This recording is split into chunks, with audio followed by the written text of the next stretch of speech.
and secretary.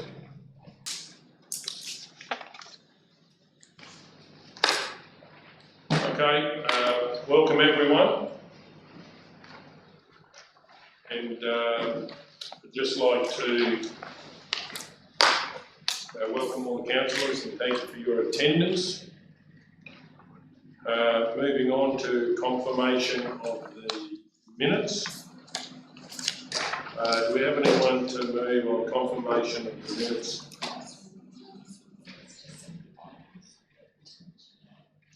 Is there? Okay, please go ahead. So, councillors, I forwarded an email last night, just seeking, sorry, For the benefit can you of the hear me? tape, Sorry. for the benefit of the tape, can you move up beside Sorry. Mayor?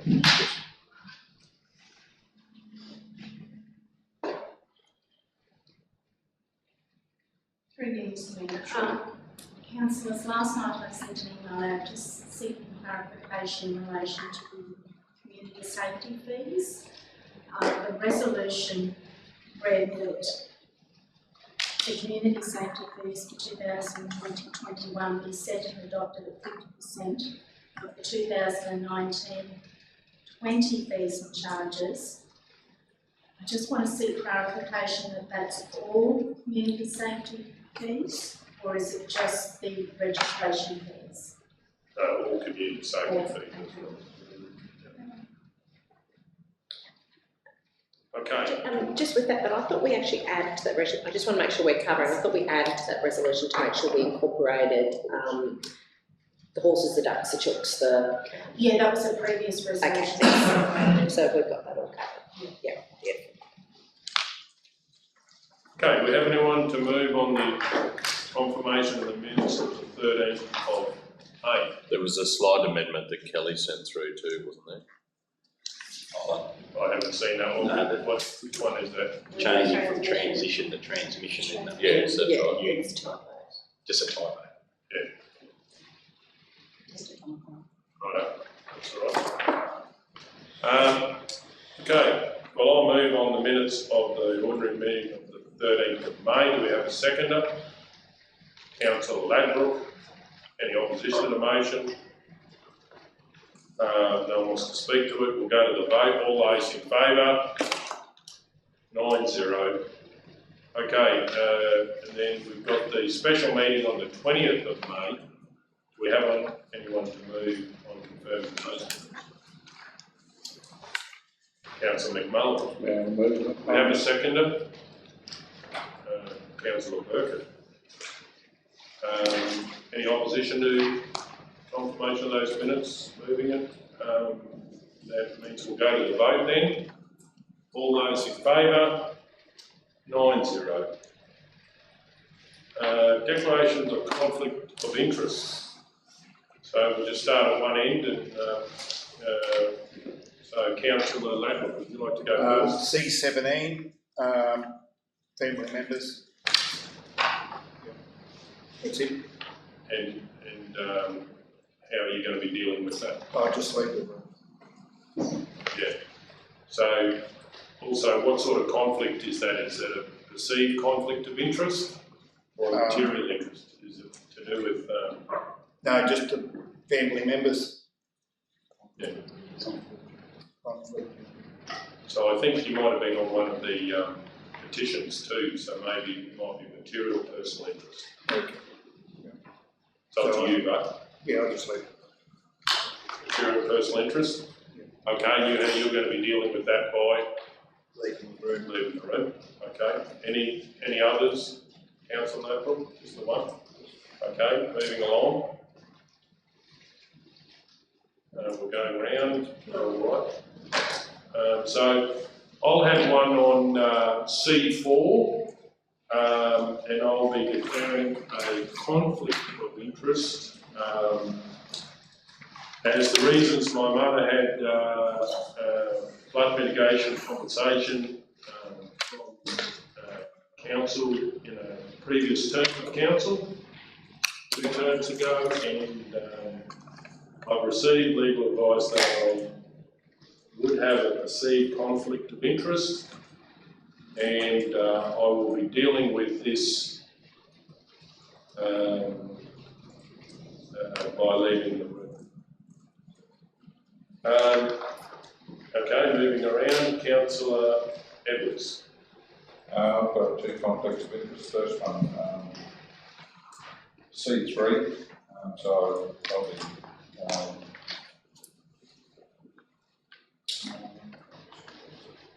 C3. So I member of the Aero Clubbing. Through the Aero Club as a member,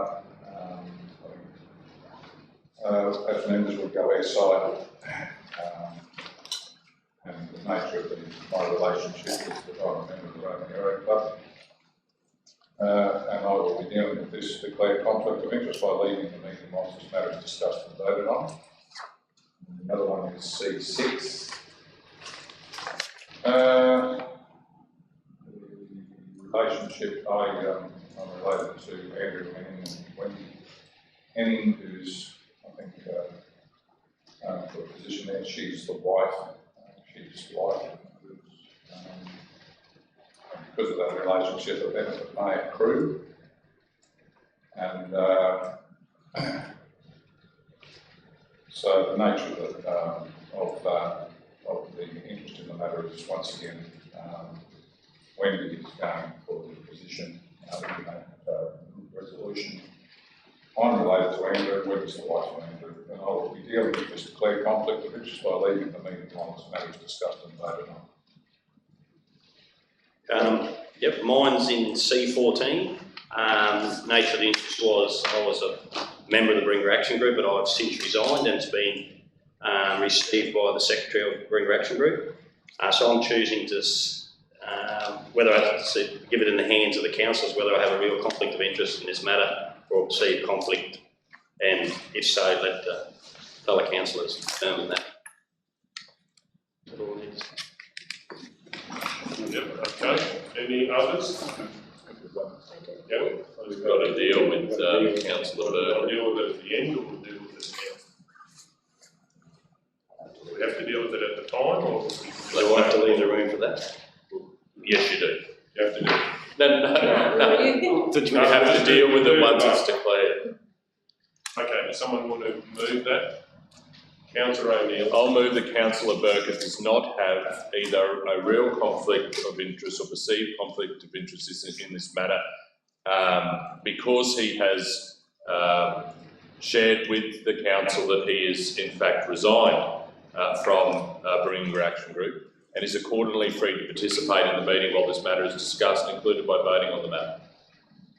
Okay, and we'll go to the vote. Does So you anyone need want a to speak? seconder. We need a seconder. Councillor McMullen, do you wish to speak to the motion? Does anyone wish to speak? We're going to go to the vote. All those in favour? 8-0. Thank you. Okay, do we have any other conflicts? We have a few, Mr Mayor. Please go ahead. Mr Mayor, item 12.1, I was wondering if you'd consider splitting the resolution. It is the Surat water restrictions. I'm asking you to split the resolution as I have no conflict with the Surat water restrictions, and I believe I have something that I could add to the discussion, but I do have a conflict with item 3 of the resolution, which is regards to the postage of the information that goes out to the community. So I'm asking whether you consider to split that discussion. Yeah, I'm happy to do that if it's in my power. Yep. So did you want to declare a, So I can declare. yeah, possible or whatever? Mr Mayor, could I suggest that we just remove that reference? Let's check with the director. It has no relevance on the topic as to how we post the restriction information. It's predominantly. Mr. Councillor's question, So with the Surat water restrictions, Director Rob, I don't have a conflict of interest regarding the Surat water restrictions, but included in the resolution is the postage, in the recommendation is the postage of how they're going to let the community know. That's where my conflict comes in, so I Mr. Mayor, it really has nothing to do with the matter of water restrictions, so happy to just remove it. So you're happy, as an officer, you're happy to remove point 3? Okay. We need to vote on that, or just totally open? It's up to the rest of the council. If you're happy with it. That's still a report, but you have to, you can take that out, can't you? Well, it has been distributed just so for transparency, but it does make a valid point that we probably need to reinforce that if there's subject matter within the report that's not related to the particular topic, it probably shouldn't be included in there because it just creates issues for councillors. So I'm happy to distribute that reference and then that can be the subject of the secret discussion. We have to, If council's happy with it. I think we had a similar issue last time. Yeah. I think the officers were just trying to be helpful, but it created other issues. We just removed that reference. so we don't have to do anything formal, was that? Julie, I don't have to declare a conflict on that because we've removed that now. We will document that in the minutes as to the logic behind that. Sure. Councillors, We could deal with the administrative aspect of this when we get to it. Yeah. And it's in our hands to leave it or remove it, but we can do that when we get to that report. yeah, but we'll just start the discussion at the start of the meeting for transparency. But if we deal with, because I think it's important to know that you're actually going to hypothetically do a letter drop. But the other thing, we could just break it up into different parts or something, rather than we're just going to email people or whatever, without maybe taking out. It can be a separate item, Mr. Mayor, Yeah. because it probably covers everything that we do. Yeah. It's not specific to water restrictions. Yeah. So it's probably something that council as a whole might want to consider and Like in policy, that Yeah. that's how we communicate. Yeah. That's fine. So I don't have to declare that interest on that item. I already have put that forward, so. Righto, so when we get to the item, then I think we need to deal with that being in there, but thank you for making us Okay, aware of it. that, okay. 13.5, the rest is easy though, I promise. 13.5, Mitchell Show Society. I declare that I have a perceived conflict of interest in this matter as I have a relationship with the president of the Mitchell Show Society. The nature of my relationship with Stephen Hancock is he is my brother-in-law, and I'll be dealing with this declared conflict by leaving the room while this is discussed and voted on.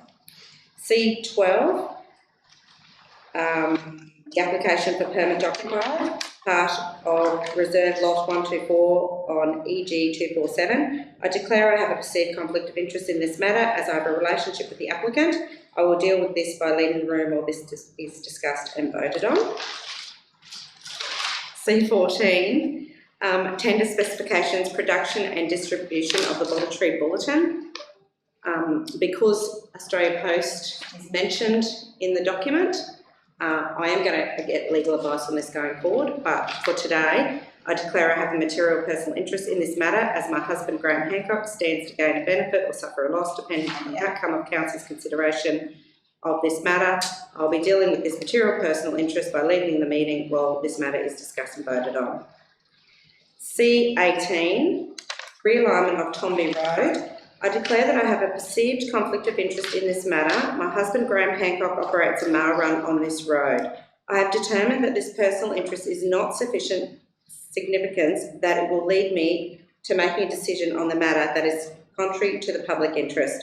I will best perform my responsibility of serving the overall public interest on the whole of the council area by participating in the discussion and voting on this matter. However, I acknowledge that the remaining councillors must now determine, pursuant to section 175E4 of the Local Government Act 2009, whether I have a real conflict of interest in this matter or a perceived conflict of interest in this matter, and if so, whether I must leave the meeting while this matter is discussed or voted on, or I may participate in the meeting in relation to the matter, including by voting on the matter. Councillor Hancock, did you say you had material personal interest or a perceived conflict? Perceived. Perceived. there's no, it's realigning a road, there's no sufferable. Councillor O'Neill. I'll move that Councillor Hancock has a perceived conflict of interest in the matter, and notwithstanding the conflict, Councillor Hancock may participate in the matter discussed and vote upon it. Okay, we have a seconder. Councillor Taylor. Any opposition? Does anyone wish to speak to it? We'll go to the vote. All those in favour? 8-0. Okay. Any other conflicts? No? Righto. We'll get on to the agenda then.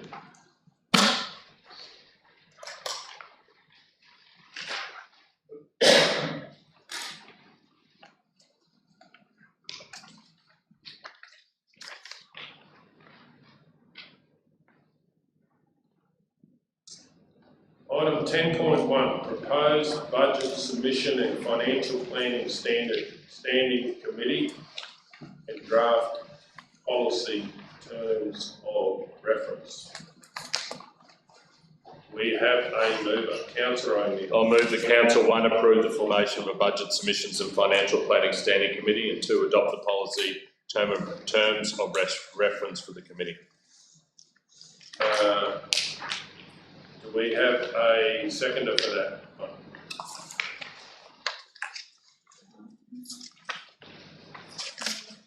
I did circulate 2 additions to that the councillors are happy to, the mover is happy to include.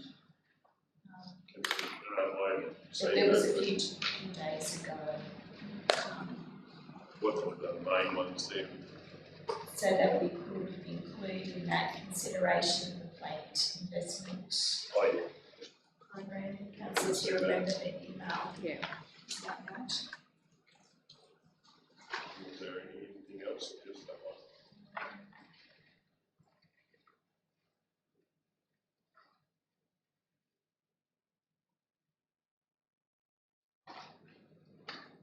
And also, there was the reference from memory to potential allocation of untied funding. So from time to time it is announced that council will receive funding, and then how council would like to allocate that within its budget, Mr. Mayor. So that was circulated.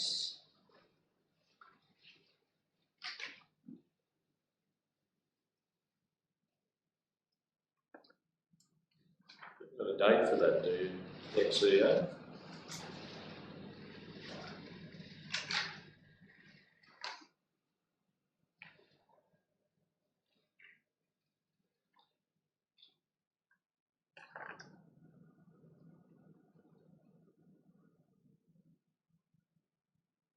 So do you remember seeing it? No. I remember something about the plant. Sorry? I remember something about the plant inclusion. 23rd. 23rd.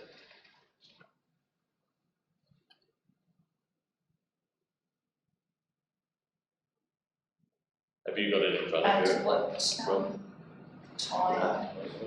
Your first was circulated to all the councillors. Sorry, what time was that circulated? Very yesterday, 23rd June, 23rd. 3:15 PM. And the subject line was announcement of funding, weekend 22nd May 2020.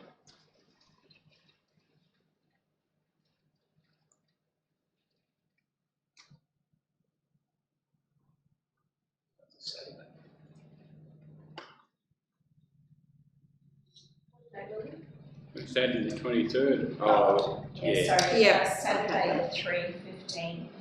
Julie answered it, so that's why Julie. oh, right. Yeah.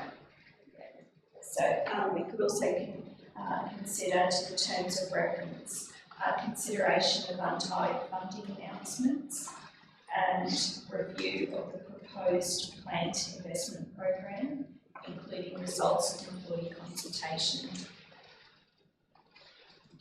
If the mover is happy to. Yeah, I'm happy to include 3, consideration of untied funding announcements, and 4, review of the proposed planned investment program, including results of employee consultation. Do we have a seconder for that one? Oh, we had that, didn't Do we? we have a second? You said. You put Jenny's on that, yeah? Yeah, so you're happy with? Yeah.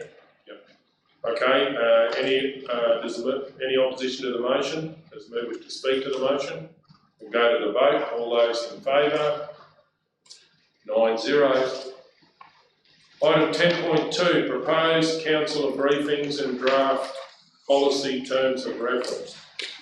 I would like to move to approve the establishment of councillor briefings. 2, adopt the policy terms of reference for the briefings. 3, for briefings to occur with approval in writing of the majority of councillors. We have a seconder for that motion. Councillor McMullen, is any opposition to the motion? Sorry, could I just seek clarification on that particular item? When you say to the majority, do you mean the topics or do you mean whether the briefing happens? Whether the briefing happens. Yeah. So basically, just like last term, if there wasn't enough interest in it, it didn't happen. So I believe the majority, when I say in writing, I mean email or whatever, whether councillors would like to receive that briefing, they're happy with the information they've received. Okay, because at the moment, 2 and 3 are in conflict, because in the terms of reference on page 69, its agreements will occur on the first and third Wednesday of each month as time permits around those meetings.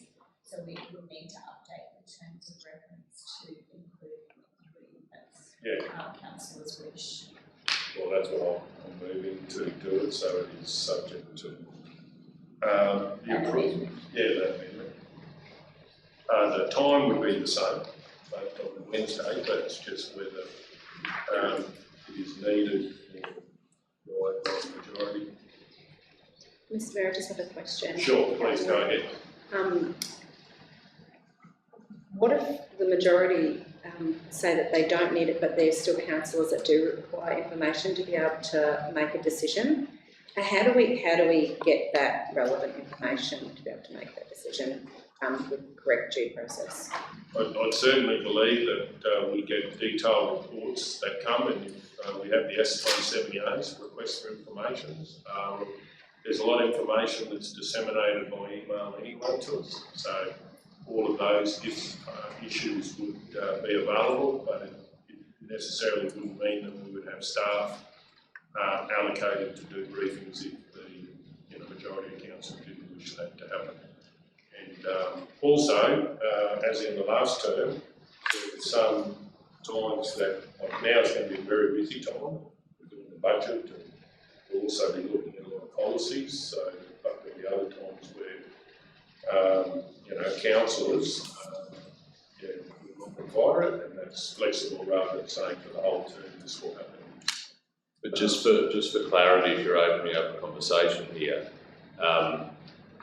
in the previous term, that was based on whether there was enough on the agenda to hold a briefing session. There was never a decision made that I can recall on topics. If a councillor would like a briefing on said topic, that happened. The rest of the council agreed that it was important to hear. If that councillor needed to know more about X, well, all the councillors benefited from the information. There was not once in the previous term the council decided not to have a briefing session based on the topic. It was whether there was enough to warrant the travel on the agenda. Well, yes. Well, anyway, let's debate the issue. And okay, so I'll. Sure. Indulge me just for one extra question. Just for the officers organising the briefing, when would that decision be made? Is it on Friday before? Yeah, I'd say the week before it would be asked. So when they're doing the agendas for the normal meetings, that we set councillors' views and then make that call on Friday before the Wednesday. Correct. To give people enough notice. Does that help, Kelly? Yeah, that does, yeah. So I've just got another question before you go into the debate. So just in terms of point 3, is what you're proposing is that the majority of councillors decide on the relevance of the topic of the briefing, or whether a briefing session, regardless of what's on the agenda, goes ahead or not? Which one is it?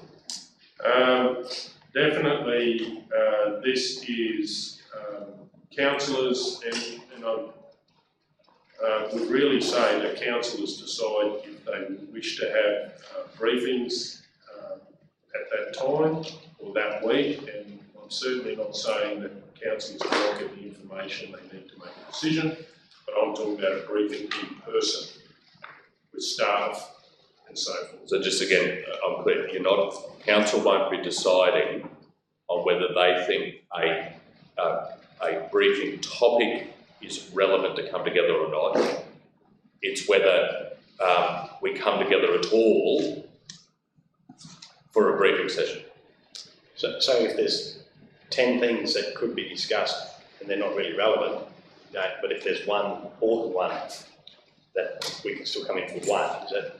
Well, the only way I could answer you, I believe, is, for instance, there was requested that there was a briefing session be done on the big rig, big rig project, and that actually happened. This will formalise the process of finding, because it is local government resources being used for briefings, and so that was really just requested, that this would be a situation where that, and I certainly don't mean that councillors should not have access to all the information, yeah, so that's, and this would just go along, and I don't see it would be really much different than last time, but councillors, if the majority of councillors don't wish to have staff here on a face-to-face briefing, what I'm saying is that would not happen. But all the information that you need to make a decision as a councillor should always be available for us to make sound decisions of the local government. And so just a follow-up question then, if, as has been the practice, the staff wish to introduce a topic to a workshop, as it has been, or a briefing, are you then suggesting that councillors vote informally as to whether we want a briefing on that topic that has been proposed by the staff? Well, if councils decided not to have briefings and they just had general meetings, I don't see what the difference is. And really, this is just having the majority of councillors deciding how much local government resources is taken up in personal briefings, face-to-face briefings, rather than we had, I think, 700 pages of reports last week. Otherwise, we get detailed information, we ask questions, and then councillors come to debate, make decisions. So I think this is just a more, depends if it is. But anyway, we should get into the debate. I'll speak first. Should we be looking to amend that specifically, just 2 and 3 are currently in conflict, so could I make a suggestion that with the Mayor's permission, adopt the policy terms of reference for the briefings with an update to the frequency?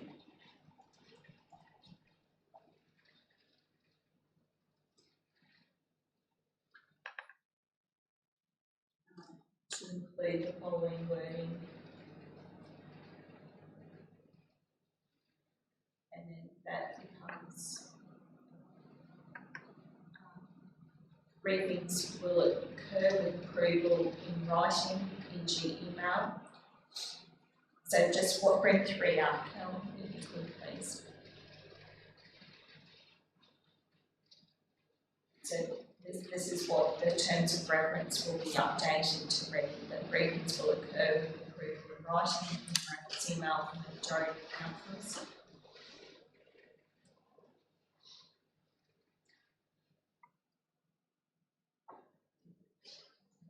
Yes, that makes sense. It's a good point, actually.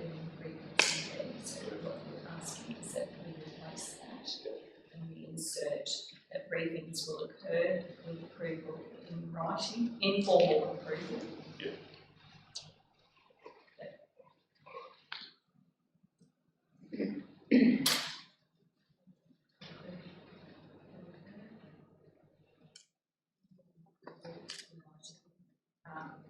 After in writing in brackets, e.g. email, from the majority of councillors, with the determination made on the Friday prior to the Wednesday briefing. Yeah, that's good.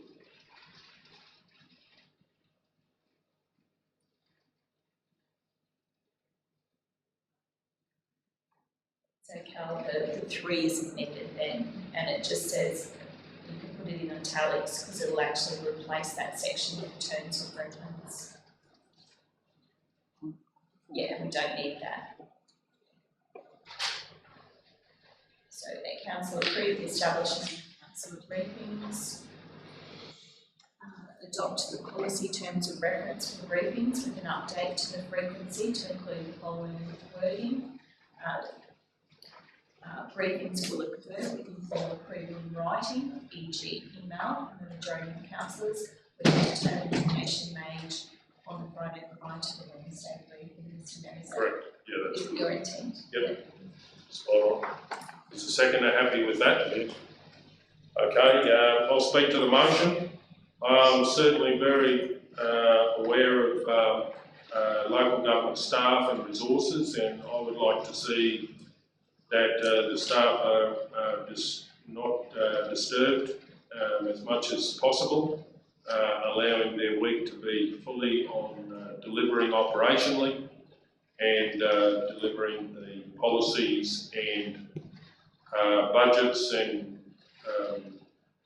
corporate plans and so forth that council does hand down. So I believe briefings are crucial, but if they're not required by the majority of councillors and the information is available in other ways and other means, we have extremely detailed reports. And I also believe we should be getting the reports, and I think it's being worked on, that we get them earlier.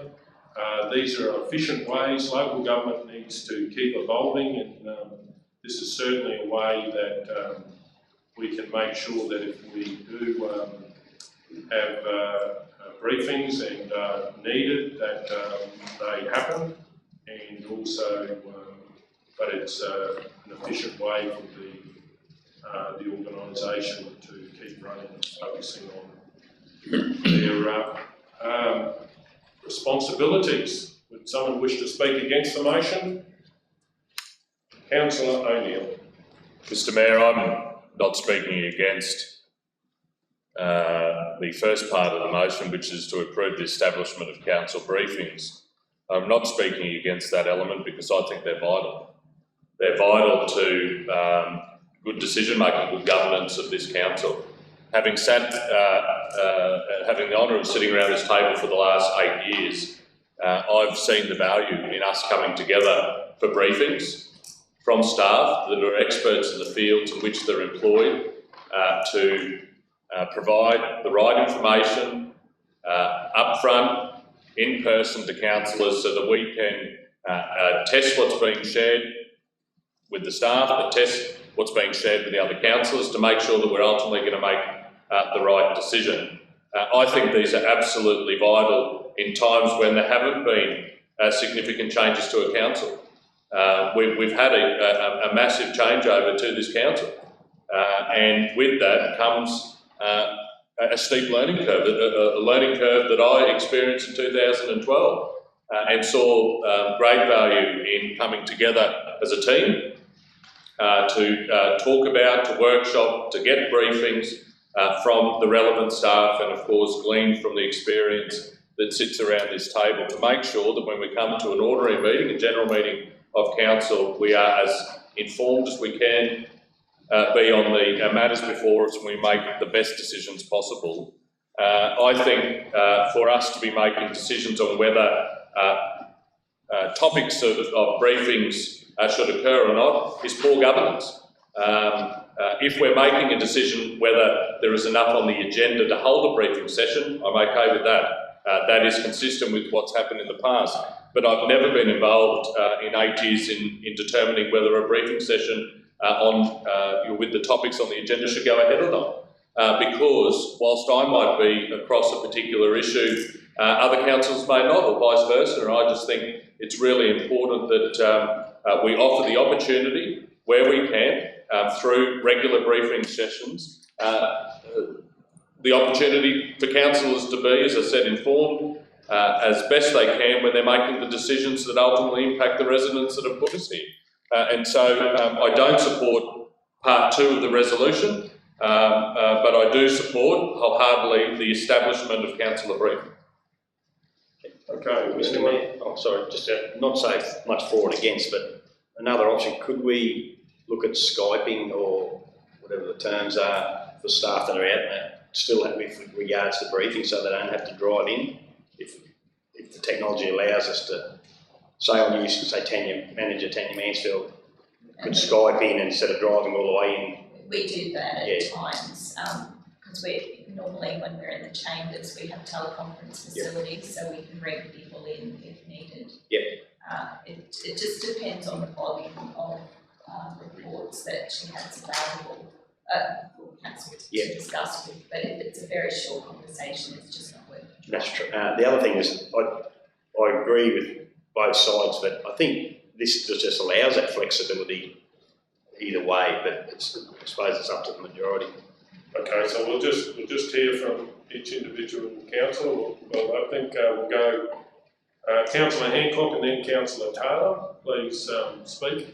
Mr. Mayor, my only concern with having the council vote on whether the topics are important is that there is 6 Roma councillors sitting around this table. I know we're regional councils, but what I mean, your home is Roma, and so my concern is that you guys might be all over a topic that is, understand it fully when it relates to Roma, but myself not being from Roma, I might not understand that topic fully, whereas you guys just would have the knowledge of that. So I'm just concerned about, and vice versa, if there's a topic in Surat, but then there's only me in Surat, so the majority, it's where the majority lays is my concern, because of just the general knowledge that you would have in that area that I would not have as a councillor that lives in Surat and doesn't reside in Roma. So that's my only concern is if not being able to access that information. And I actually value the fact that you guys are from Roma and what you bring to the table regarding that information. So I would value that, not only from our staff members, but I actually value your opinion sitting around the table. Okay, Councillor Taylor's next. The first and the third Wednesdays, they're basically for our budget and our roads, is that correct? So the briefing is just if for example, if I wanted to ask about the procurement, then I could ask for a briefing for that before or after or during that. That was So the intention. That's exactly the intention. Well, I just love that idea. Like I need all the help I can get. And yesterday was a good example with the big group. Like we've heard from the council and all that went with that. I really did enjoy that, and I really felt so much better after it. And, I'm sorry if we take up your time, but I appreciate it. I think it's really good. Yeah, probably a lot of by way of example there, so we've got the Grand Pool, we've got work on that probably do need to do face to face with it. There's a lot of planning on the design of the new Grand Pool, with all the different options. At some point, we're at a point now where we need some feedback well on that from you guys, so that probably is a really good one. Just on that, Councillor Taylor, I guess the reason why we set the briefings in and around the standing committee ones is we're meant to advertise the times of standing committees. Yeah. So that's why we picked the 2 times for the roads one and the budget and financial planning one. And then the briefings would just occur in and around that because we don't have to actually publish those times. The other thing council could contemplate is to set it for a period of time and then review it after that, given that you will be here anyway for those 2 standing committees. Yeah, I think it'll be, I really just appreciated it, and I thought it was really good. And just clarifying, sorry councillor, not to preempt, but the the roads ones subsequent to that, decision, but that was the original intention. Councillor Guthrie, did you wish to? Well, I'm sitting and listening and maybe not quite clarifying in my own mind. I think briefings are essential, but I do, when I'm looking at the wording there, it's not saying not holding briefings, it's about determining whether or not the briefings are held. And it's then maybe making it more clear as the briefing's being delivered or being offered. And then, to me, I don't have a problem with briefings being held. I think they're very, very important. And like Councillor Taylor said, yesterday's briefing was brilliant.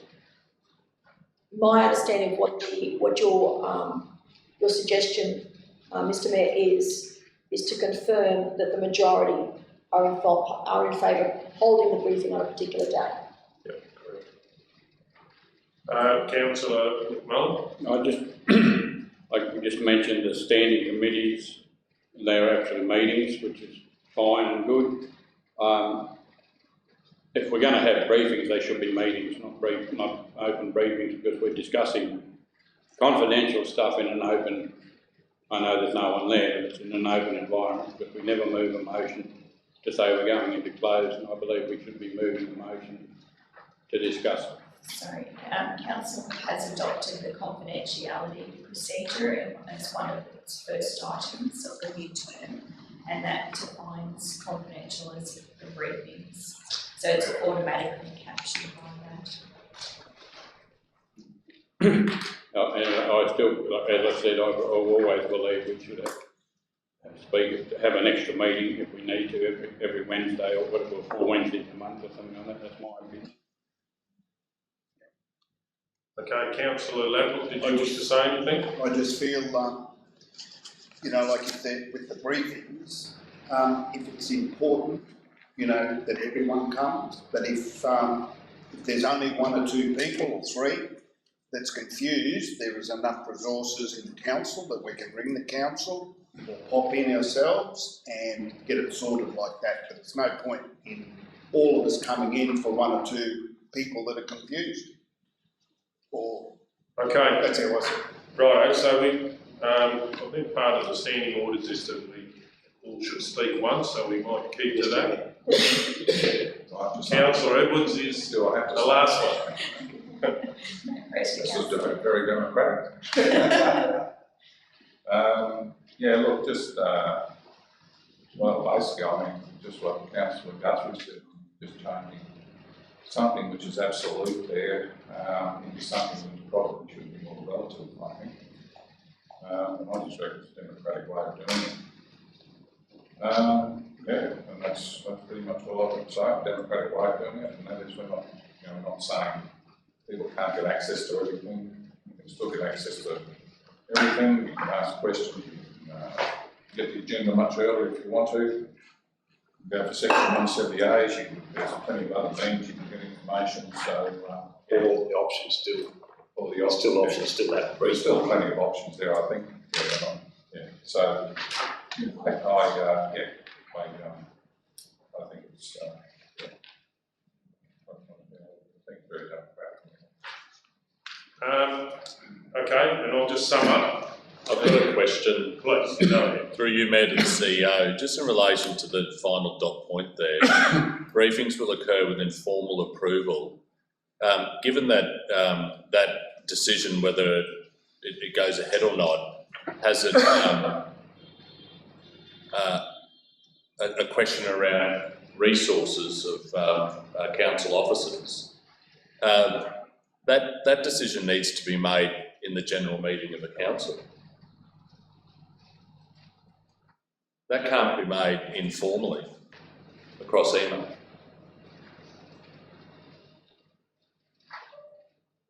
It's probably a little bit grey because you're effectively embedding that into a terms of reference. So council is adopting the terms of reference if this motion is to go through. So council as a whole is determining the framework in which those briefings are to proceed.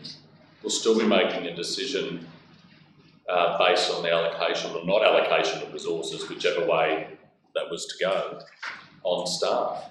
And therefore that should go through a general meeting of council. However, can I just make one suggestion? Where it says approving in writing, e.g. email, close bracket. From the majority of councillors, and remove that because that's effectively, I think, what the Mayor's intent is, that we send a note out on Friday and councillors, this is what's proposed to go to be discussed at the briefing. Does everyone feel comfortable with that? Everyone would need to, or at least a majority would need to reply to that. And then we would make arrangements for the staff, whether by teleconference, council workers, or some other means to participate in that briefing. But as employees, we do value the opportunity to talk with you face to face whenever possible, because we can get that insight into what your thinking is and what your priorities and questions and interests are. So we would love to have that opportunity if we can. It is also a very efficient way of sharing information, because we're sharing information with 9 people rather than 1 or 2 at any point in time. So we certainly, we'll give all support needed for those briefings. But it's just really up to council how you wanted to do that. So it's still, excuse me, Mr Mayor, so it's still got that flexibility. It's not saying we can't do any of that. It's just the key point is whether we can do the voting for that. What you're saying is ringing up, emailing in and say yes or no. I guess the complexity here, and I can see where the Mayor is coming from. What happens though when we get to say Tuesday and someone says, oh, it would be really good to have a briefing of that tomorrow while everyone's here. We've already made that determination on the Friday not to have a briefing, so it will be a sad situation that you're all here and we can't accommodate that, because that would be contrary to a council resolution. Well, it's not a resolution. That's the point. Sorry, the terms of reference, if this goes through, will be a resolution of council, it'll be a policy. That briefings, the determination as to whether that briefing will occur or not will be made on that Friday. So even though you may all be here for the budget standing committee, and also here, if council so resolves, for the road standing committee. However, we won't be able to have any sort of other briefing if a determination is being made on a Friday. So we in trying to get flexibility, I just caution you that you may sort of lock yourself into. Yeah, so you've created one bit of flexibility but taken another flexibility away. Correct. Yeah, so while you're here, sometimes out of a conversation, oh, it would be great if we could bring an officer in and talk about that. How council intends to get around that, it's going to be challenging. Good point. Through was a good point. I would see that if we know we're coming in for a standing committee, we could just on the Friday say yes. Well, may say it that we want a briefing, because we're going to be here. That makes sense. On the second. We know you're coming in on the whatever day the standing committee meeting is. So that's definitely coming in. So we'll know that before the Friday, but we'll have an agenda on the Friday night. We'll know that on the Friday. You could then say, well, I would like to have can we please have a briefing on such and such? My question is, if it worked okay in the last term of giving the flexibility on whether you go ahead or not, couldn't that just work again rather than locking us into this, which may take away that element of flexibility of, can we grab that staff member for a quick update who might already be here, Maranoa? I think this is a more democratic way. Sometimes, there would be things that were cancelled. I didn't even know about it until it was cancelled at the work workshop was cancelled. So this is a more democratic way of doing it. But I actually like to move that we lay this on the table till later in the meeting to get more information about the wording to allow for flexibility. And I'll put that to the vote. All those in favour? What's later? Until later in the meeting. All those against? 8-1 if I call for division. Okay.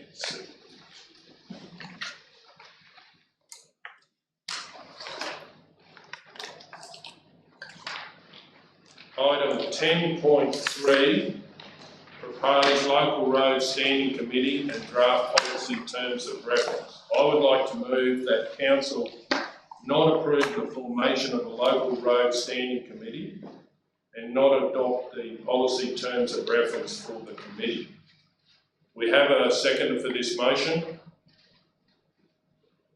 Councillor McMullen. Would anyone have any opposition to the motion? Councillor O'Neill. I'll speak to the motion. On reflection, I don't believe that we need a local road standing committee. I don't believe it is going to get to the crux of the issues that have been brought up. I do believe we've got major challenges with our road network, and I would like to see us utilise the second Wednesday, that is not a council general meeting day, to have a further council meeting where it is an open forum. I believe the extra meeting on the first and fourth Wednesday of the month, I believe it is, would be a better vehicle in which for us to have more time to have open discussion where possible about the roads issues, and everything that we need to do, I believe, can be accomplished in a general meeting, and I believe that will be the best vehicle to really deal with the specific road issues and also the strategic road issues that we have in the Maranoa. Would anyone wish to speak against the motion? Councillor Amy. Mr Mayor, I'll wholeheartedly support the introduction of a local road standing committee because it elevates the issue that we've got in our road networks across the region. All of us sitting here heard loud and clear from the residents and locals that came and spoke to us across the 4 or 5 weeks of the election campaign that there are some fundamental concerns on our road network. We've heard that we've got the 3rd largest road network of any local government in this state, and yet here we are with a fantastic initiative that I might add had been warmly supported in broad discussions when it was first floated a couple of weeks ago, that this would illustrate to our community that we've got a major problem, we need to do something about it. And I find it really troubling that here we are with a step in the right direction as an illustration to our community that we are taking their matters seriously and forming a local road standing committee, which is, my understanding, can be an open meeting. It doesn't have to be closed, where we could get briefings solely structured around the road issues. Councillors have an opportunity to raise those. We could introduce potentially deputations for local residents to come and talk to us about their concerns.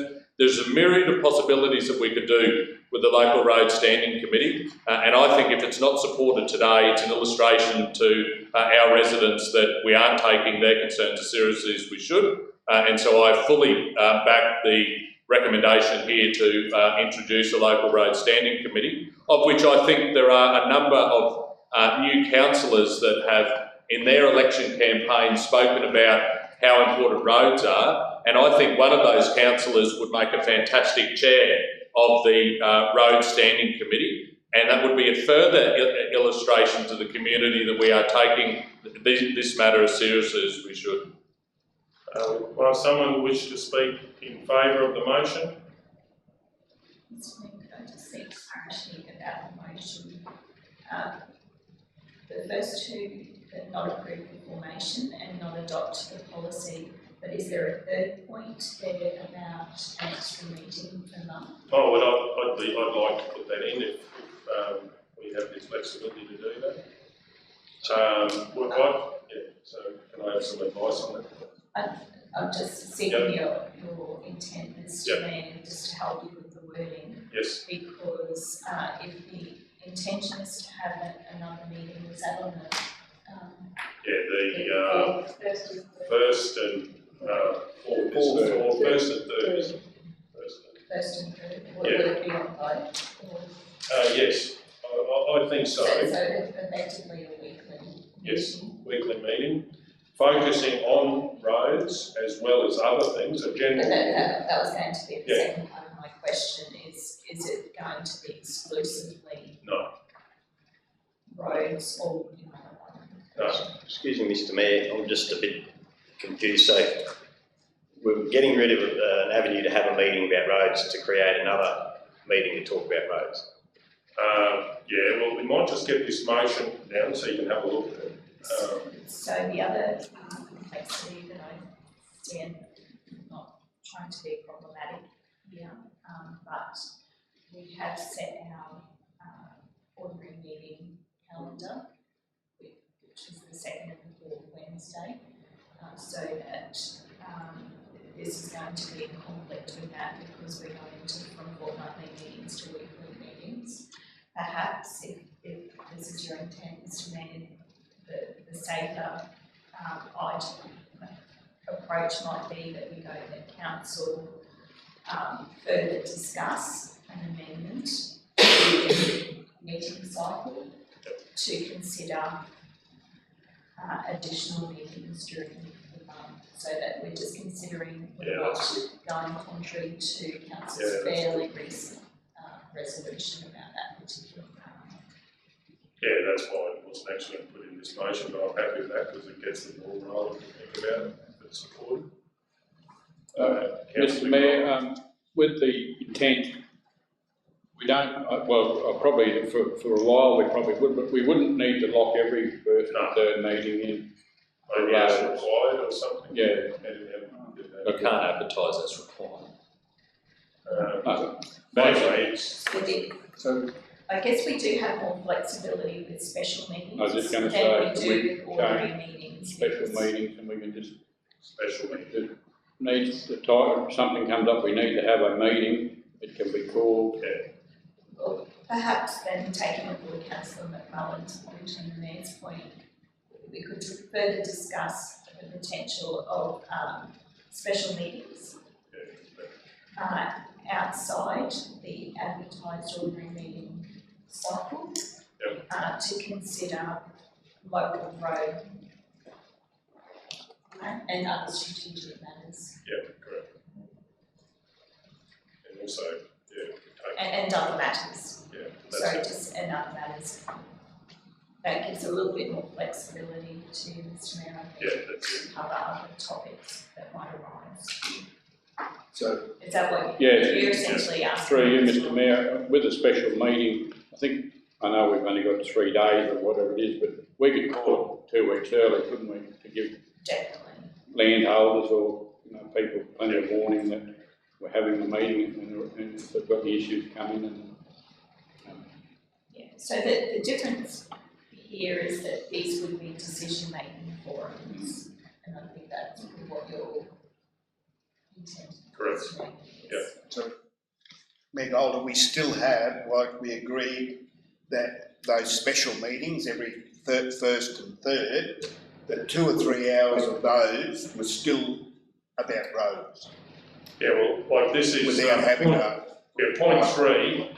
If you read that now, further to discuss the potential of special meetings outside the advertised ordinary meeting cycle to consider local road matters and other matters. Yeah. So that's what the intent would be. Without making it a standing committee, a road standing. Yes, exactly. And you could add, if you wanted, councillors, a comma to say with a view that this would occur on the first or and or third Wednesday of each month. So there's some level of predictability there, both for officers and councillors, and with your calendar management. So what's the difference between a special meeting and a standing committee? So the special meeting would be decision making. And the standing committee is not. It's more discussion about topics that the council wants to bring forward. Through you, Mr Mayor, I would think a lot of the topic was in the previous term. A lot of the topic was, and as we all know, it dropped off in the finish, the attendance at the advisory meetings, which were not standing meetings, but similar. That they'd come and have their whinge or whatever you like to call it, and there was nothing happening. Whereas if it's a special decision-making meeting, staff would be available, and say, well, look, yes, program for 6 months later or 2 months later or whatever the case may be, and that would be better, a lot better. And I would imagine, correct me if I'm wrong, CEO, but as we're leading up to that special meeting, if something else pressing away from roads came up, it's there, you could just throw it in and say, look, this is emergent, this is urgent, I should say. We'll bring it to that meeting as well, Or a week before, we laid something on the table because want more information, or there's, waiting on a funding decision or something, we could throw that into that special meeting as well. I know that we're very early days into the new term of the council, and we are still in catch-up mode because we were without meetings for so long, and particularly around that caretaker review council and getting back into the rhythm of things. So there may be merit in having that more frequent for a period of time. It's to me that there might still be an option too that we could go away and refine that terms of reference for the local roads, just to provide a bit more guidance to the staff about the types of things that might be considered in that meeting, albeit not a standing committee.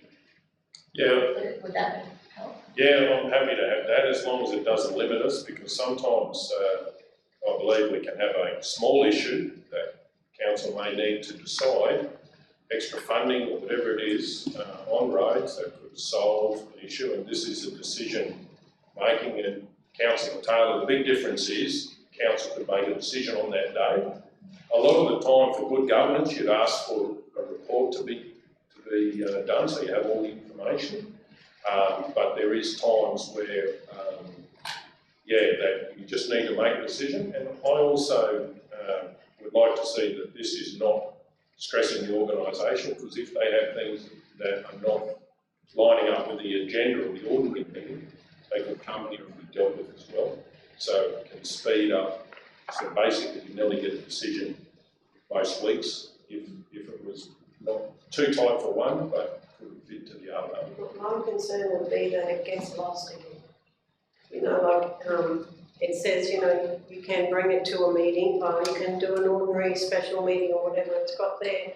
But if it was a local road standing meeting, we have to have that meeting. Whereas this is just flexible, so if something else comes up, it gets forgotten. I just don't want it to be forgotten. No, I can tell you the number one thing on my mind is rural roads, and also roads in town, guttering and so forth, so it won't be forgotten if this is supported from my point of view. It will be used a lot. So Mr Mayor, just clarify again, so everyone's still in the same opinion, roads are important. This is just to make sure we can vote on it on a more regular basis and not get a report, like you said, So you can ask for a report. You can have discussion. You can also have a deputation coming to a special meeting, or as long as we put it in the agenda. Everything is available, but you can also make a decision on that day. And to Councillor Taylor's point, if you don't want to be forgotten about, and if you make a decision, it's a decision of council, so it happens. So there's nothing more powerful than a decision-making forum, I believe. We've got our budget standing committee. which will deal with a lot of general issues, budget-wise, but this, I believe, is what we need, and it's the best way to get roads focused on, moving strategically, and also if we've got things that are blowing up in the community, we can bring them to the table, or we'll probably have letters from people bring them to the table. So, okay, who hasn't had a chance to speak? I've got a question. Please, go ahead. So through you, Mayor, CEO, just for context and clarity, my understanding of standing committees are the decisions that are born in a standing committee are a binding decision of council that will ultimately be ratified at an ordinary meeting of council. They are a decision-making element of council as defined in the Act. They're defined as, they're established to discuss a particular topic that the council decides that they wish to discuss. So similar to, if I use the example of the budget submissions and financial planning standing committee that we had in the last term of council, there would be agenda minutes, there would be voting, and those recommendations would then be made to the full. So it wasn't the actual adoption of the budget, that was done in a formal meeting setting, but it was a forum to discuss and make recommendations to that.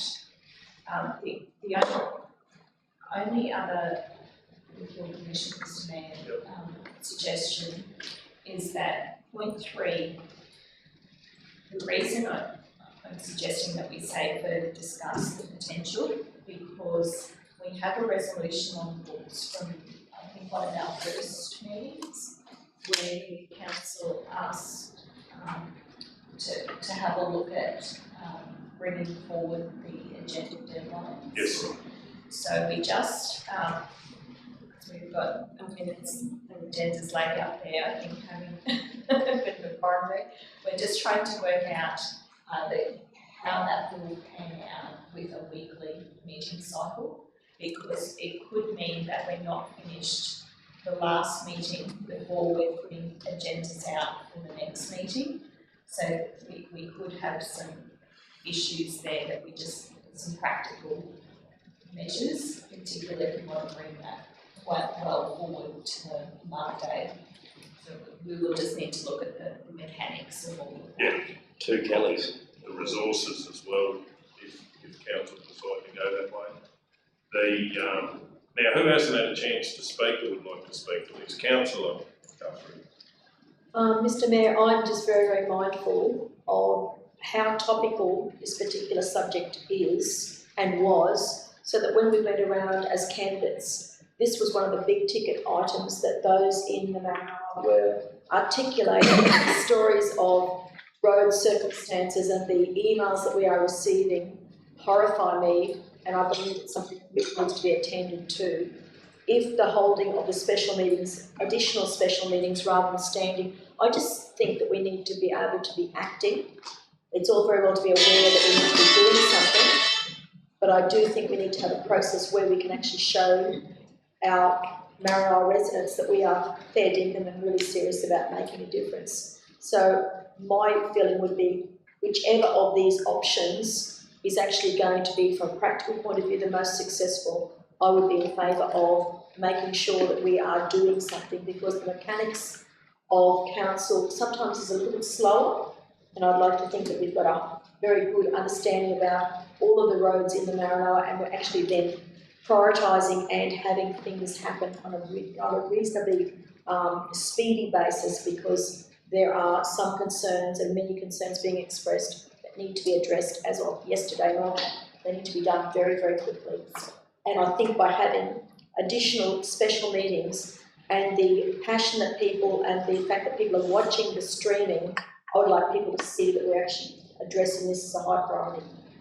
It all depends, Councillor Guthrie, and councillors, I guess, how relaxed and interactive we would like the board to be. So, as the new councillors will be aware, when we are in a formal meeting structure like an ordinary meeting or a special meeting, there are standing orders, and it's quite a structured process and a structured voting.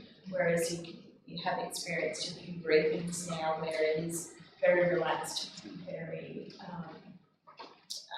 interactive, and out of that comes some good outcomes.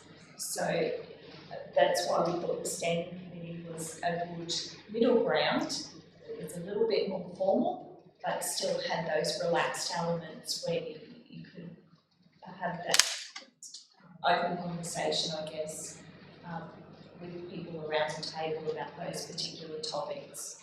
So this item, as listed, will be a very structured, formal meeting as opposed to more relaxed. I guess that's the kind of distinction.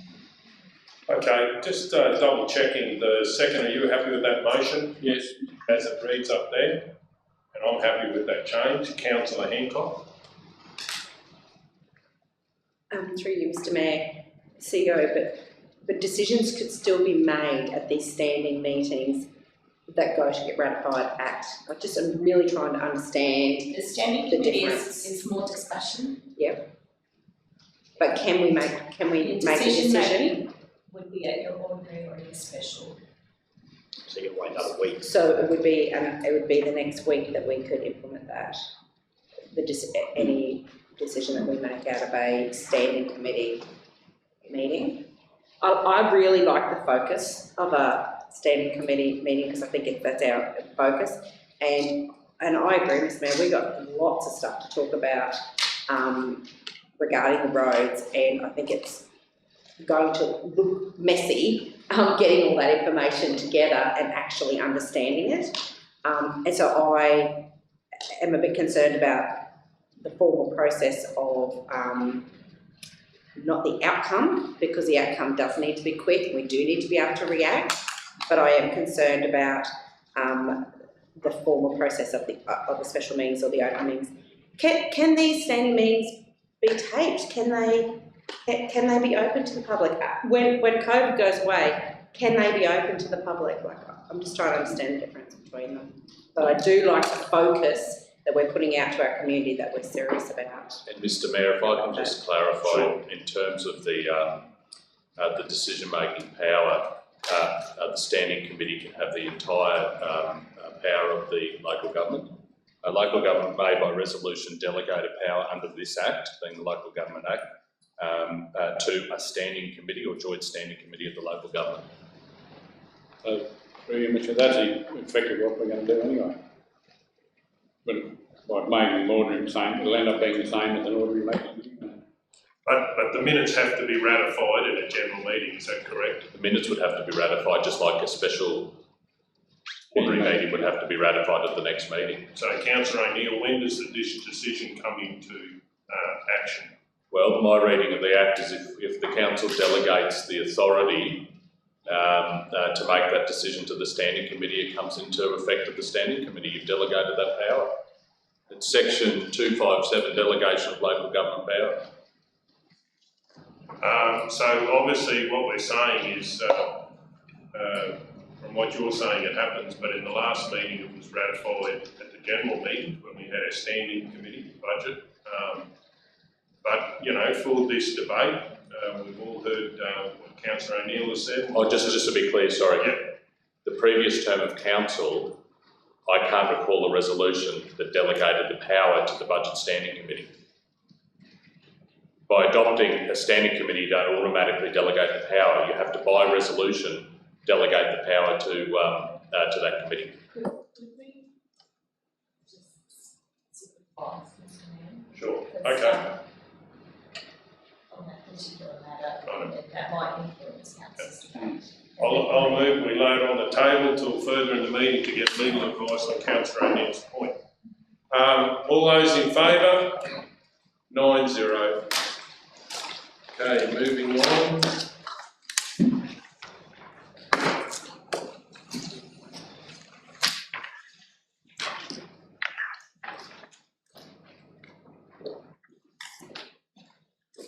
What's the next page number, please? 183. 183.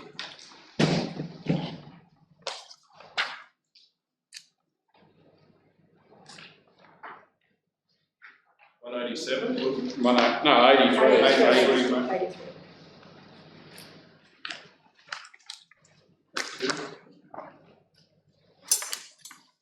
Item 11.1, investment report for the month ending 30th of April. We have a mover.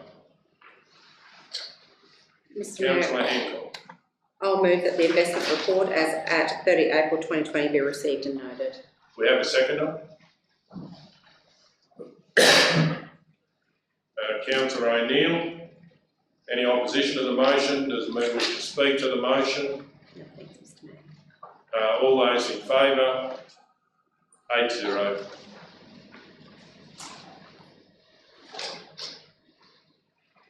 Okay, now we're on page 187. 112.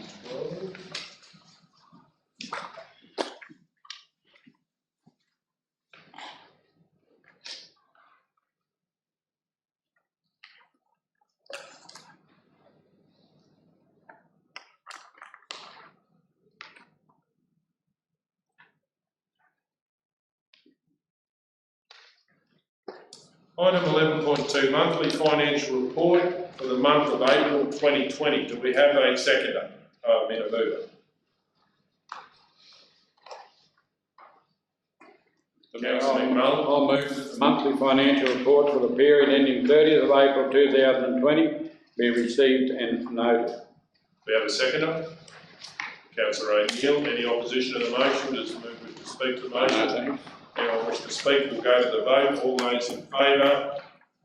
9-0.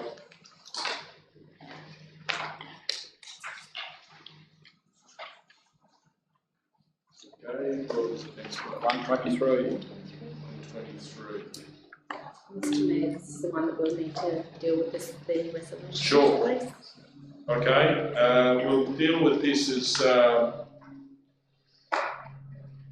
we're going to remove item 3 and deal with the other. Well, can I make a suggestion here, or in fact I'll move, that we deal with the matters individually? Or, no, better yet, deal with items 1, 2 and 4. Yeah, okay.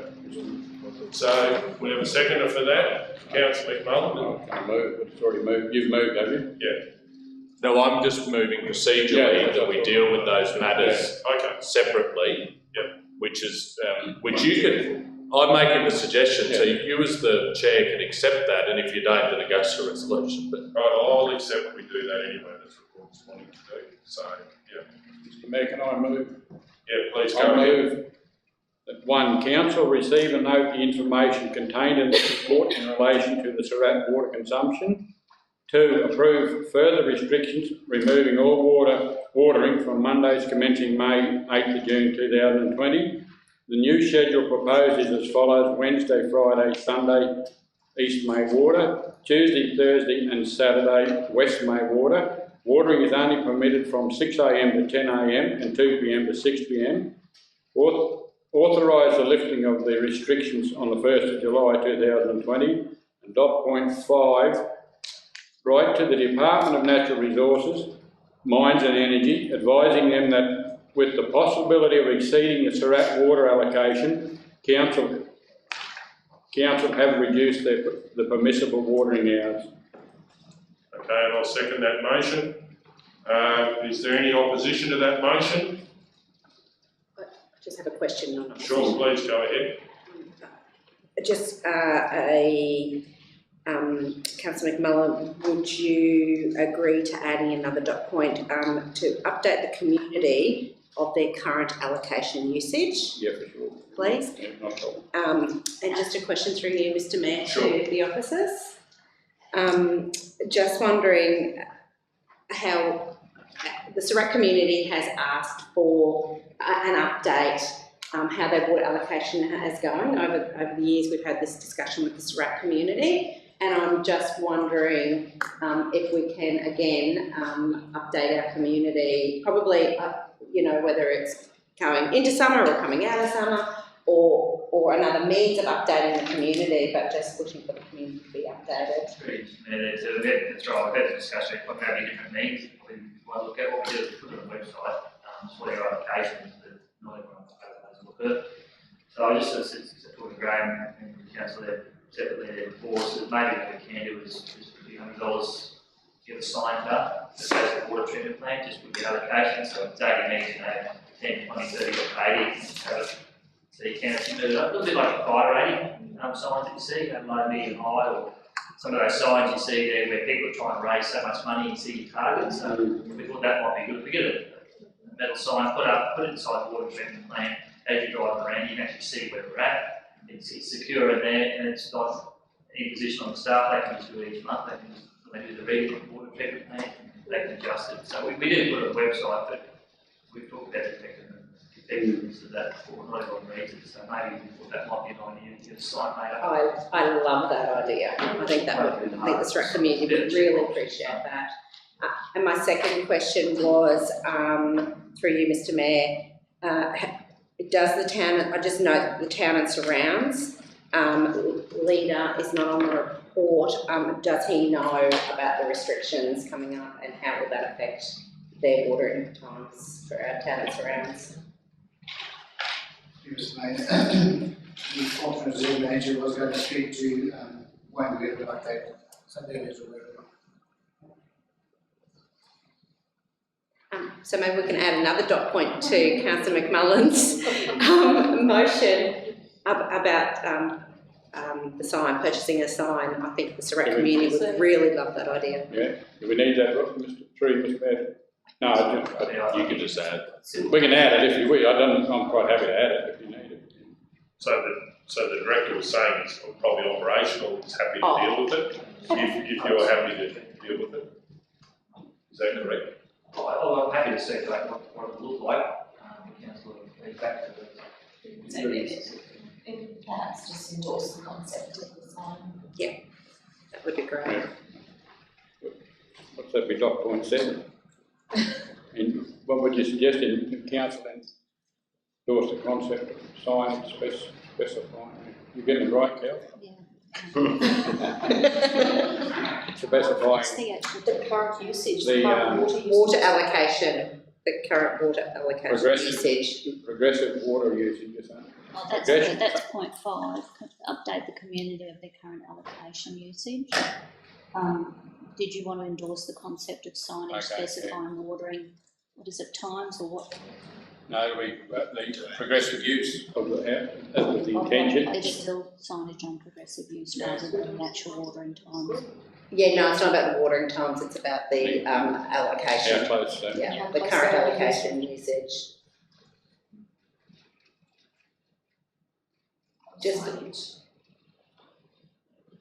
Just to clarify that one point with regards to when we notify the community of these water restrictions, if we can please ensure that they're updated as part of this process and the signage will come.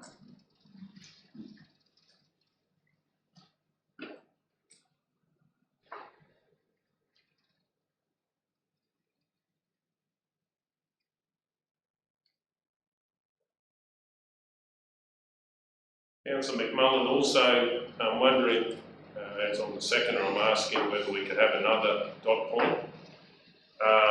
If you will agree that council instigate the options of purchasing new water allocation to increase the ability of the residents of Surat to use water in regards to their position as the premium river town in the Maranoa and not be subject to future... That's a bit debatable. It's a bit offensive. Maranoa's the fastest run. Well, I probably should take that out. Yeah. We're very happy with that. Of course, I do. No, I'm only joking. So we better take that bit out. Premium... One of the premium river towns of the Maranoa.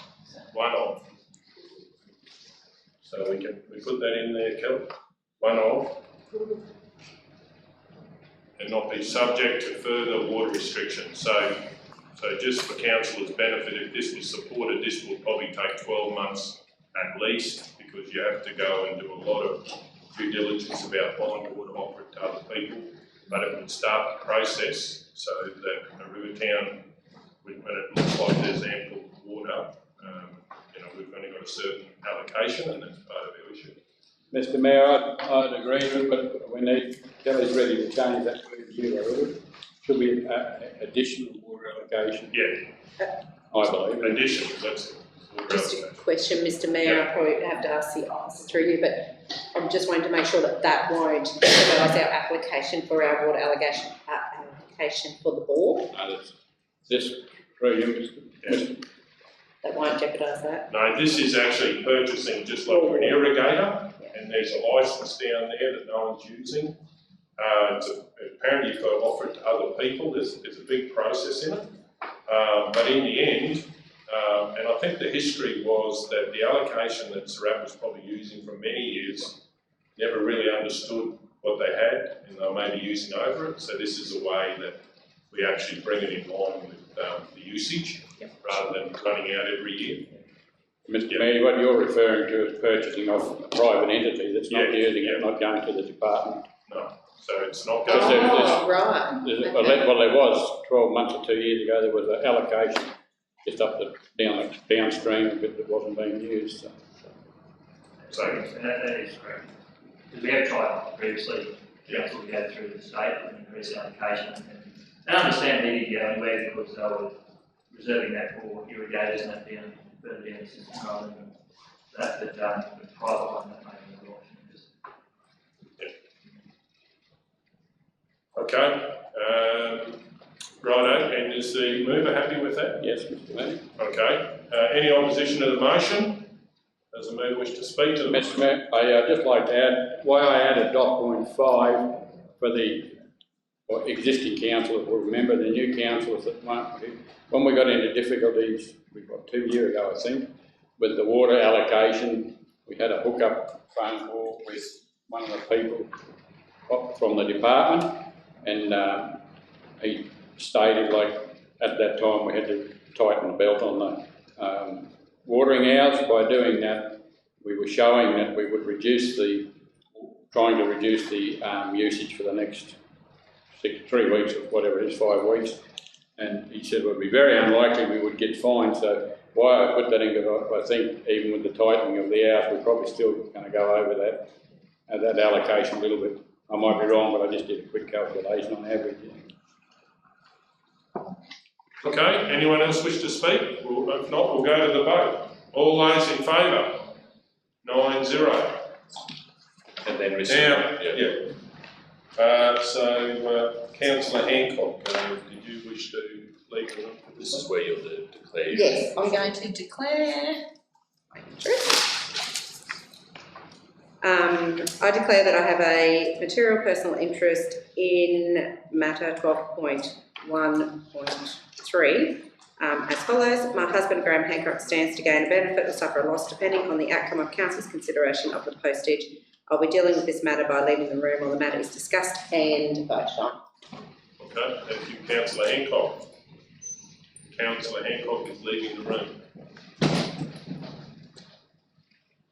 Okay, do we have a mover on this one? Councillor O'Neill.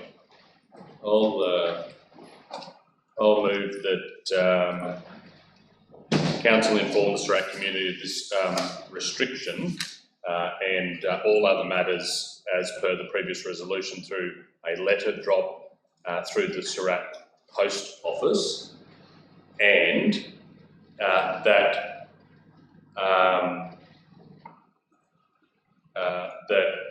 council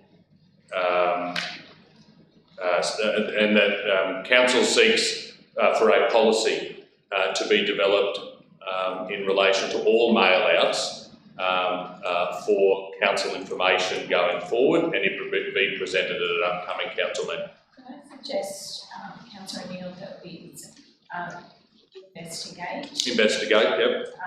That policy, because we have collated information that would be relevant to councillors to determine whether you want a policy or not. if we could have that flexibility to Yeah, I'm happy bring with that that. advice back to them. Okay, do we have a seconder for that motion? Councillor Guthrie, any opposition to the motion? And no one wish to speak, we'll go to the vote. All those in favour, 8-0.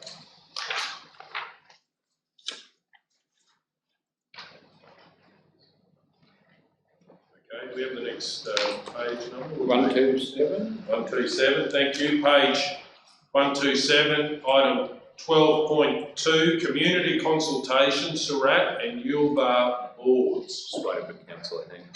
Yes, that's right, thank you.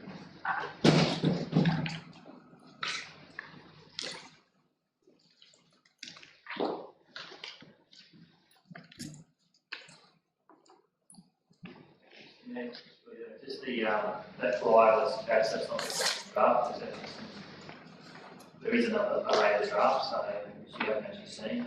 On that pack, the Surat water treatment plant, it's shown the wrong location on there and a few minor wording changes. So it regards that resolution, it's possible to say that we proceed with the community consultation, but the final draft of that immediately be circulated to council prior. Can I ask a question on this? And we're on item 12.2, community consultation, Surat and Yulbar boards. In regards to the map, I've had a lot of community feedback that they'd like to see it up at the sports club. So I noticed we don't put it in there. Is that because it's an officer's recommendation, or is it, could it have a couple of options in there or it can't? So probably the consultation what you've seen there probably softens a little bit there too, because it does, and Kelly has actually made that change. I've seen the draft, I'm happy with the new wording, but it just probably says this is what we're proposing, but if you've got other ideas, please give us your feedback. I've had, using Surat as the example, I've had some people say the sports ground, and other people say, I'd like to see it halfway between the sports ground and down there. So there's been multiple locations come up, so that's my way to feedback for. Do that, just let people know why we propose those two sites, but open to good feedback. But I'm just saying that the form you have got, probably two things with that Surat one, for instance, is probably the on the map itself, it's the water treatment plant. Technical thinking is fixing on that, and we probably have a softened a bit too to say, look, this is where we're proposing for these reasons, but less sounding like we've made a line for the cabins. 3 years there. So what? According to the plumbers and all that, to best suit the pipe work and everything there, where is it? That's on the map? And it's in the article itself, yeah. Not in the map, but on the article itself. If it gets shifted out to they're going to cost a lot more, they're still going to have pipes go either way. Yeah, it's going to be more difficult. Obviously, that was the preferred location, but there's other factors there, like the sports club there, wanting probably better access to the water. They've had issues in the past getting water up that hill because of the end of the line. But yeah, both those locations, plumbers actually put up the preferred location, maintenance and location costs and everything else. But yeah, it's just, as Mayor said, probably with the UR one as well, I've had the feedback there. But again, it's probably an opportunity for us to people there too. We might be able to, so once they hear, you know, council's thoughts, they might say, well, yeah, that's the best idea, or no, we prefer it. Councillor Hancock? Mr Mayor, I'd like to move a motion. Yeah, please go ahead. The council approve community consultation and approve the community consultation documents before they are distributed. Councillor Hancock, how do you feel about what the council proceed with community consultations around your with the draft documents to be circulated to councillors for review and comment prior to distribution? Yep, that'd be great. But I do want to add one other thing, that would be okay. Right to the Stratton District Development Association, Wirra Sporting Complex Committee and the Yulbar Development Group, requesting their feedback. Councillor Hancock, would you have a conflict with SDDA? I'm a member, I'm not a committee member. Yeah, but just declaring that if you're moving a motion to do something for them, even though you're just writing. I'm only asking the question, trying to keep everyone. So, yeah, I appreciate that, Mr Mayor. I'm, according to what I've read in the training, you can be a member of an organisation, but if you're a committee member, well then not. No, as long as you're happy with that, Does, or do you actually put just community organisations rather than, I don't know. But if you're comfortable with that, yeah, so. And did you Claire at the beginning of the meeting about SDDA on that one? Or? well, I am a member of the SDA, I'm not a committee member. But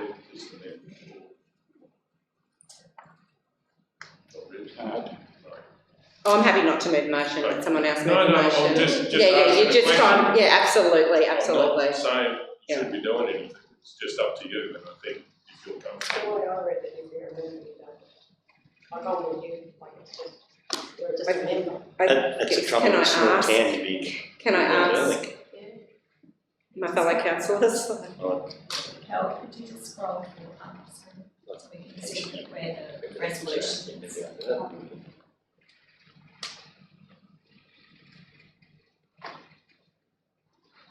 I'm happy if someone else would like to move the motion. Or Councillor Hancock just simply have right to community groups in the respective towns requesting feedback.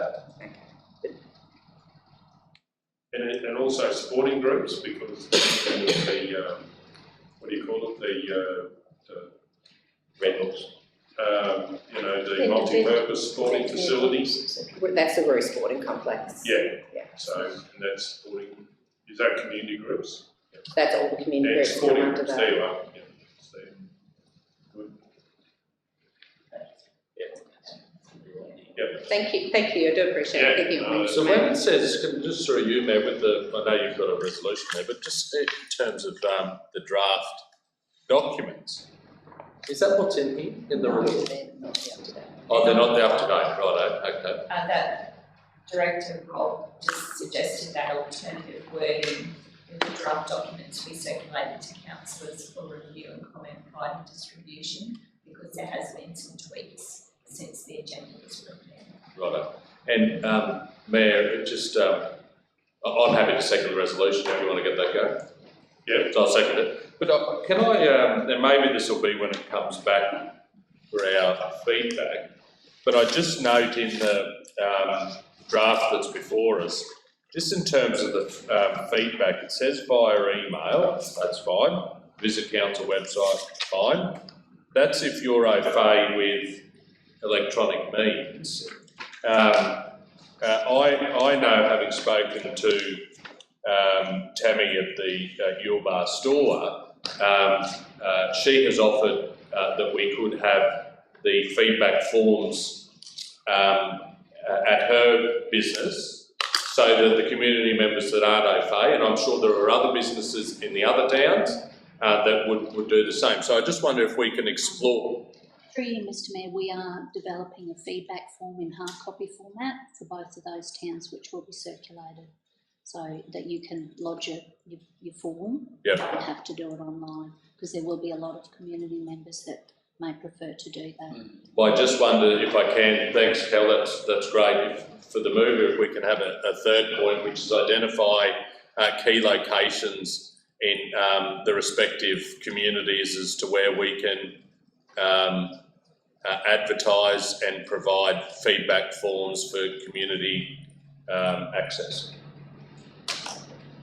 Because there could be a raft of places we could drop them off, And to the mover and seconder, do you have any appetite to add in there that as part of, getting it back in that, but that the consultation form has not only the selected option, but another area to be able to put another option if they would like it in a different place, because I think that's crucial to be able to, if someone gets a form, that they actually see, this is where council would like to put it, but also they've actually asked us if they believe it should be in a different place, rather than, to make that more encouraging if they do feel strongly about it.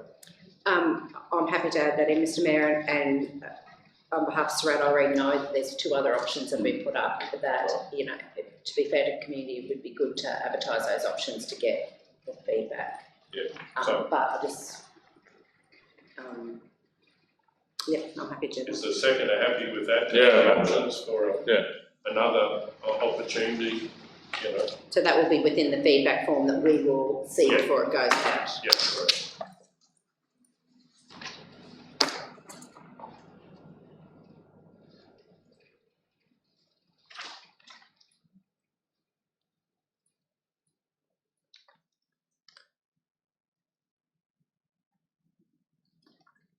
Yeah, if everyone's happy, if the mover and second are happy with that last point. Sure. The mover wish to read it all out? The final, it's Final evolved a version. little bit. The council proceed with community consultations in Surat and Yilbar, with the draft documents to be circulated to councillors for review and comment prior to distribution. Write to community and sporting groups in the respective towns requesting their feedback. Identify key locations in the respective communities as to where council can advertise and provide feedback forms for community access. Within the feedback form, allow the community to provide comment on a potential alternative location should they wish to do so. Sorry, Cal. I think we were thinking we were going to suggest two more. Is that what you were thinking, Mr. Mayor? The ones that we already know, or just to give them an option that they could do a different one? Yeah, well, I don't mind either way. I'd love the other options as well, but I'd like them to say, where do you think it should go as well? And then they'll go here. They go, oh, gee, we had a lot of people that said that they like it here. So. And probably through the councillors there, as officers, we're probably happy to, if you want the option to discuss with the officers rather than the format where they're on. Some of the, once they have the discussion, because like using Surat, for instance, it is only at 80 megs, and it's the case that really is, we go through a drought again and we can't provide drinking water. They new councillors there, if you live in Surat, you've got basically 2 lines around your house, one's your raw water, which is water your yard with, and one's your treated water, which goes into your house. With this application, we've said it's treated water, so it's for drinking, cleaning, and bathing, so you won't be able to, it's not raw water, so if you think you're going to use a irrigation of the ovals and things like that, it's not, it's actually treated water, it's only in the river is really low, so putting up one location may not be the benefits they're looking for as well. So we're happy to have that conversation as well as building the format, we're happy to go down and meet face to face, go to those groups. I think that, through you, Mr. Mayor, I think that would be a really good idea, because I think there is some community expectation that that water, especially if it was put at sporting ground, that it would be used for irrigation. Okay, when the second is happy with that motion? Councillor O'Neill? Yeah. Okay, who would like to speak to the motion? I think I've spoken enough, Mr. Mayor. I support the project wholeheartedly. Well, I'd just like to speak to this motion. Certainly believe that community consultation and true community consultation will give us the best result. I've had a lot of people that have been looking for a solution, even if there is an option for raw water for the, if it is put up at the sporting complex, as well as sending treated water to Surat. You know, the amount of people that have spoken to me about that as an option to really solve some of the long-term issues, and I'll be looking forward to the community consultation about that, because not always the cheapest project is the best project for the long-term benefit of these communities, so I'll be looking forward to getting that community feedback. Would anyone else wish to speak? We'll go to the vote. All those in favour?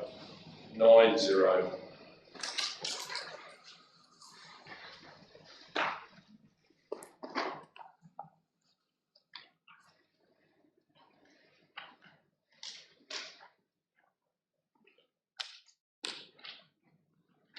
.3 in-June water strategy. Do we have a mover? Councillor Guthrie. I'm happy to move that the council firstly note the contents of the report and secondly adopt the 10-year water supply strategy for in-June. We have a seconder, Councillor Birkin. Any opposition to the motion? Does the mover wish to speak to the motion? No, I think that once again, when we've been talking about water and provision of water to towns, it's crucial that we have a long-term proposal, or we're looking not just for the short-term fixes, but we're looking for long-term sustainability. Okay, anyone else wish to speak? We'll go to the vote. All those in favour, 9-0. We might break for a morning tea with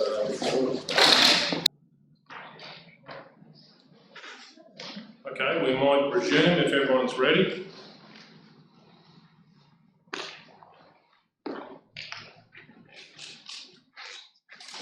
Okay, page 163, item 13.1, COVID-19 Task Force Recovery Action Plan.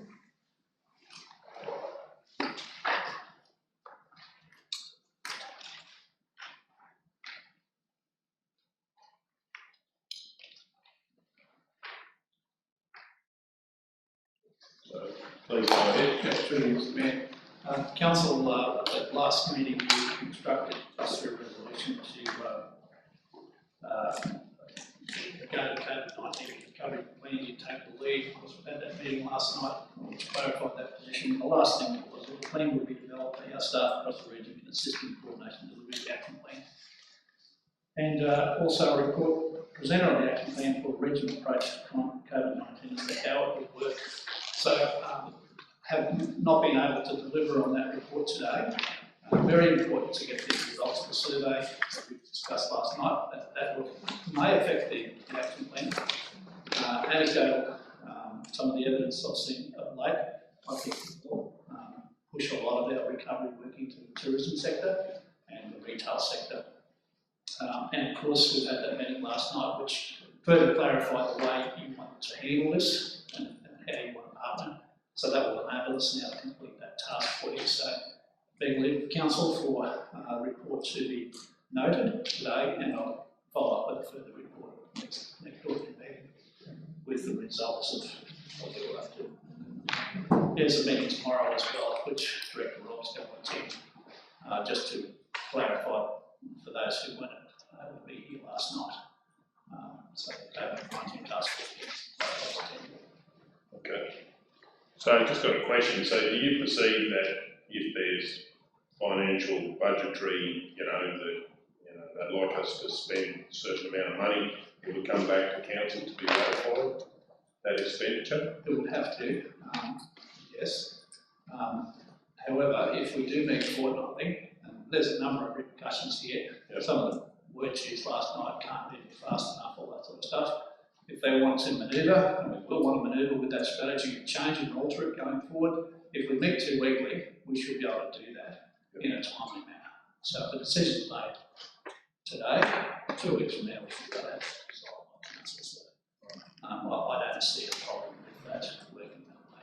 I think through Mayor, I'll do that meeting that off-week with council, so there's only a week in between, and us being able to bring it back to council. They'll ratify it that next week. Yeah. Okay, any questions, councillors? Councillor O'Neill? No, I'm going to move something. Right. Did you want to say something? I understand, obviously, we were presented yesterday with their terms of reference there about how they see the group working, probably the only thing in there, we had a chance to read through it last night, was probably the council representation, and the one person there, I would feel comfortable with possibly 2 representatives, the council and the officer. They did only have one in terms of reference, unless I'm reading it wrong, but I thought it was 2.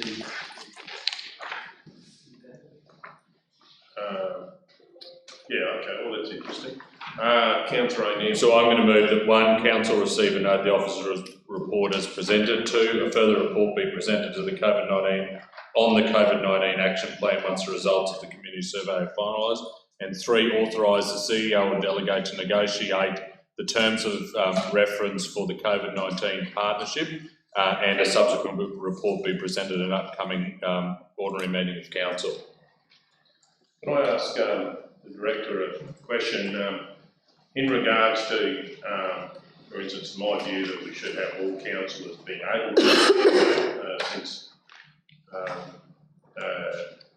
and I don't expect they will, but I think it would be.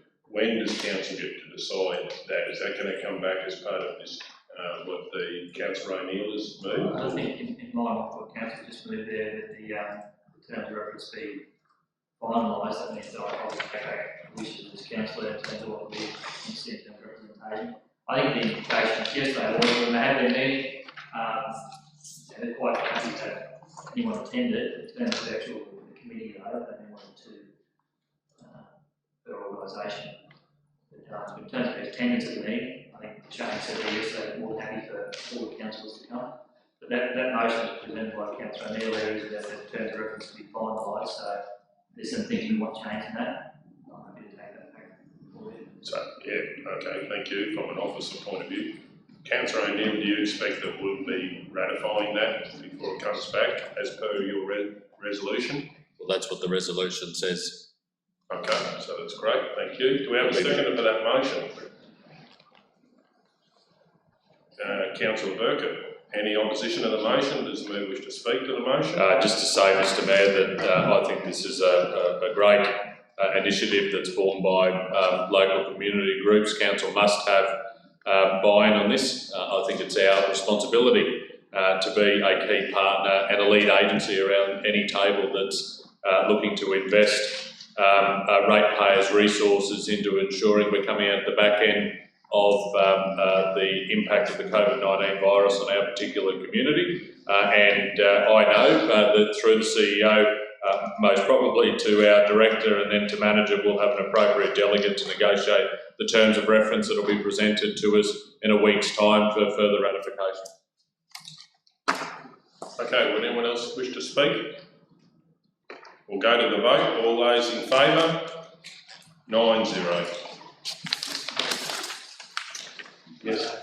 Yeah, I was just thinking with commenting for council in terms of fleshing out the terms of reference in addition to what Rob said about the representation from community groups. There's no reference at this stage in terms of reference to other community groups like the Brinker Action Group, Yoga, and there's a high risk that this could come unstuck if they're not included.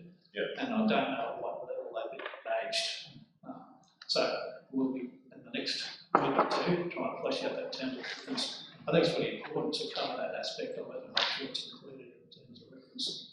And the group did say yesterday, councillors, that they have reached out to all those groups. Brinker Action Group did attend the last meeting and apologies from all the other townships. But as Ed very pointed out, it's just a term of reference. Nice to actually formalise it in there, and it doesn't change the resolution. The resolution is that we work with them to draft up the long terms of reference, so we'll make sure that's included.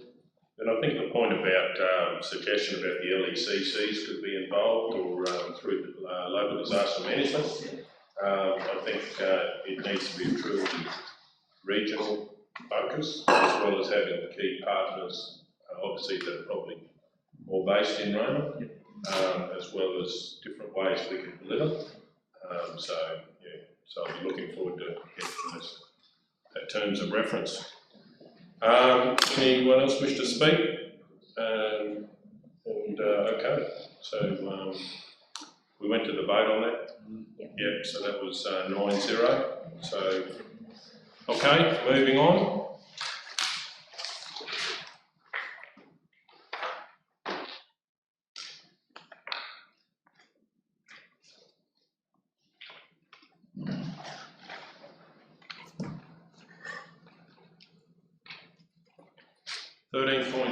Request for budget considerations 2021 for community Christmas celebrations.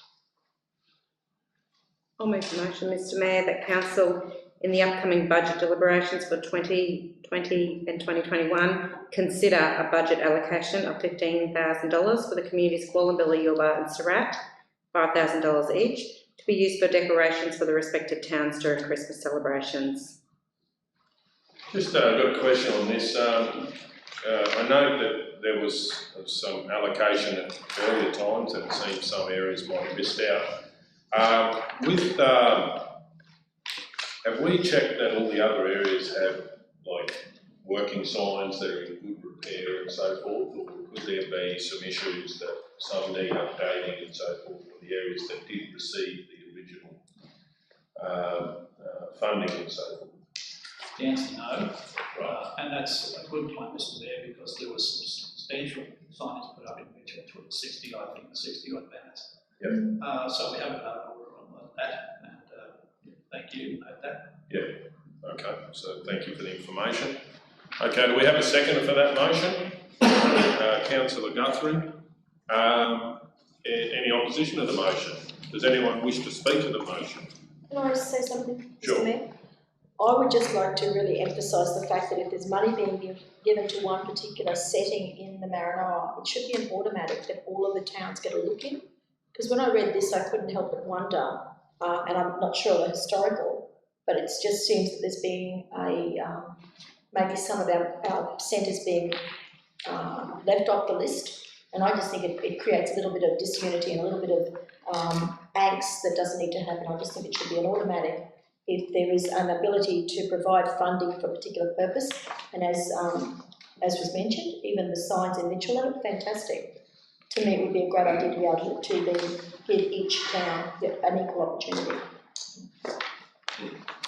Anyone else wish to speak? I'd just like to say that Christmas is an important time for our communities, and it does bring community spirit to our towns, and so it's always beautiful when you go through the towns and you see that. Commend the Surat Tinsel Trail. They're a volunteer group, and they have been doing this for many, many years on volunteer basis. With help from the Maranoa Regional Council, they've already had that assistance. And look forward to considering this in the budget. Just relation to sometimes one fit doesn't fit all for the communities. So I know that when this was offered, Surat actually chose something else. So sometimes one fit doesn't fit all, and the community's need at that time is something else. So that was just worth noting.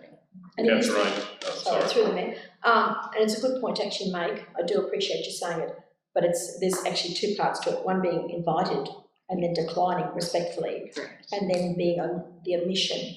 So that's a good point to make.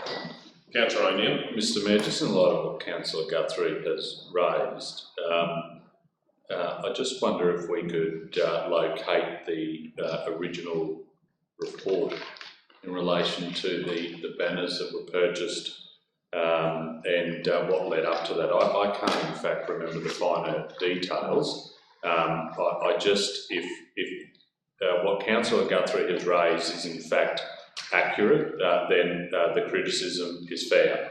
But at the moment, the full information is not provided to Council to ensure that that is a factual comment. So I think in fairness to councillors that have come before this one, if we could just in fullness provide that information to the entire council, and if, as I said, if in the event that that is accurate, then I'm happy, as I'm sure the Mayor and Councillor McMullen will as well, take the criticism. Well, I'll speak to this motion. So I don't think there's any criticism being levelled. I do believe this is a great opportunity to enhance any region in the Maranoa, and I did ask the question, is making sure that if this is making Christmas better, which is going to benefit all the communities, especially when you travel through the communities. My question was that if the other communities do have these banners, are they in good condition? And that will be found out, I'm sure, and it will be brought through budget deliberations. So all the Maranoa can benefit from this, but I'm certainly supporting this initiative. Councillor O'Neill, did you want to move this lay on the table till you get that information, or are you happy to go to the... I don't think the matter's relevant. The information I've asked to be provided to Council, I don't think that is needed to make a decision. It's just for completeness in the debate to ensure that everyone knows what the background of the investment in those other three centres was. Gotcha. I have further information. Yep, please go ahead. Address the councillor's comment. So I remember this report very well, and there was $30,000 allocated, and it was discussed around the table that it would be equally divided amongst the communities. You're involved, Dilla were twin communities. Yep. So there was a little bit of equity there. what had in fact happened was every community was consulted, each local development officer took this to their community, and some chose, wanted more Mitchell, others wanted a lot less. Surat were quite happy with, I forget exactly what it was. They Surat updated their might end up existing being $200 or $300. Engine the same, not a lot. Well, actually, they were quite well looked after. But Mitchell, 60 odd banners, you know, all of those ones down the main street, and incorporated Christmas banners, Australia Day banners, Anzac Day banners. So they were all offered something that chose what they wanted. Yulba Wallumbilla, I don't know what happened there. We've had subsequent, a lot of staff members go through that rather than know what we've got no records as to where it was left up to. We're just merely told that we need to take the advice of the local town improvement group. If they say that they ordered the banners through us and they didn't receive them, well, that's, as far as I'm concerned, is the truth. So that's the reason why this has resurfaced. Yulba haven't approached us at all, but when they learn of it, well, they'll want. So that's the extra. So yeah, it's really about tidying stuff up. So in answer to your comment, equity is paramount, and so yeah, we did drill that down quite heavily, but it was fair in that the communities all responded with what they wanted, and they got what they wanted. It turned out that Mitchell and Engine, for whatever reason, got the most share of the money.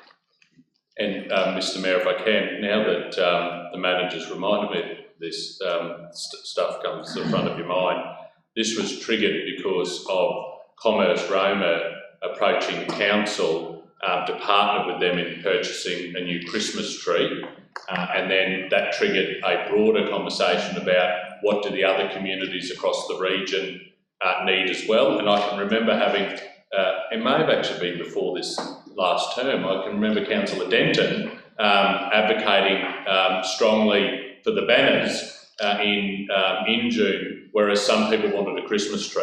So yeah, we are going back a little while now. So Ed, thank you for that. That's triggered my memory as well. Through you, Mr Mayor. Councillor Just mention it here, in the 2015-16 budget, a total of $28,780.09 was spent on the banners that both Injune and Mitchell received. There you go. So it was the 12-16 term then. 15-16 budget. Okay, no one else wants to speak. We're going to go to the vote on this. All those in favour? 9-0.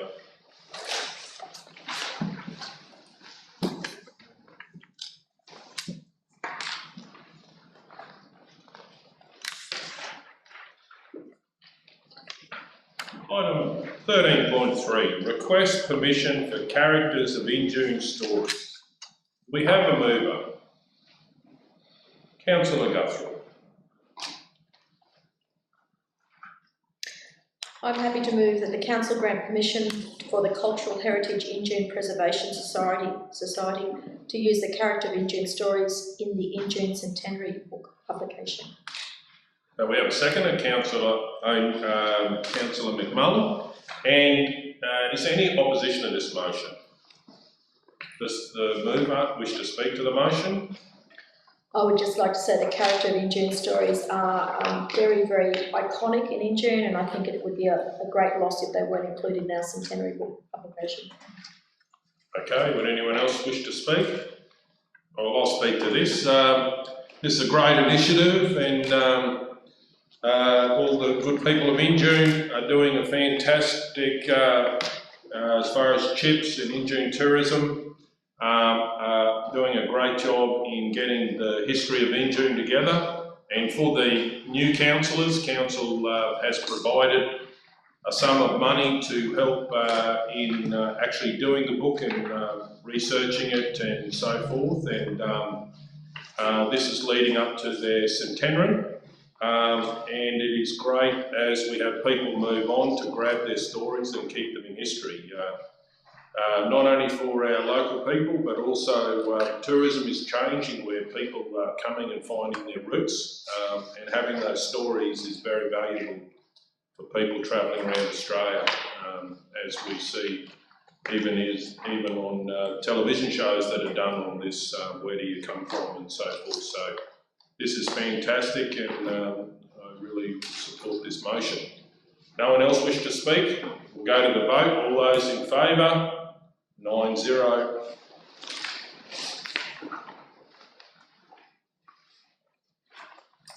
Item 13.4, urban address approval in June.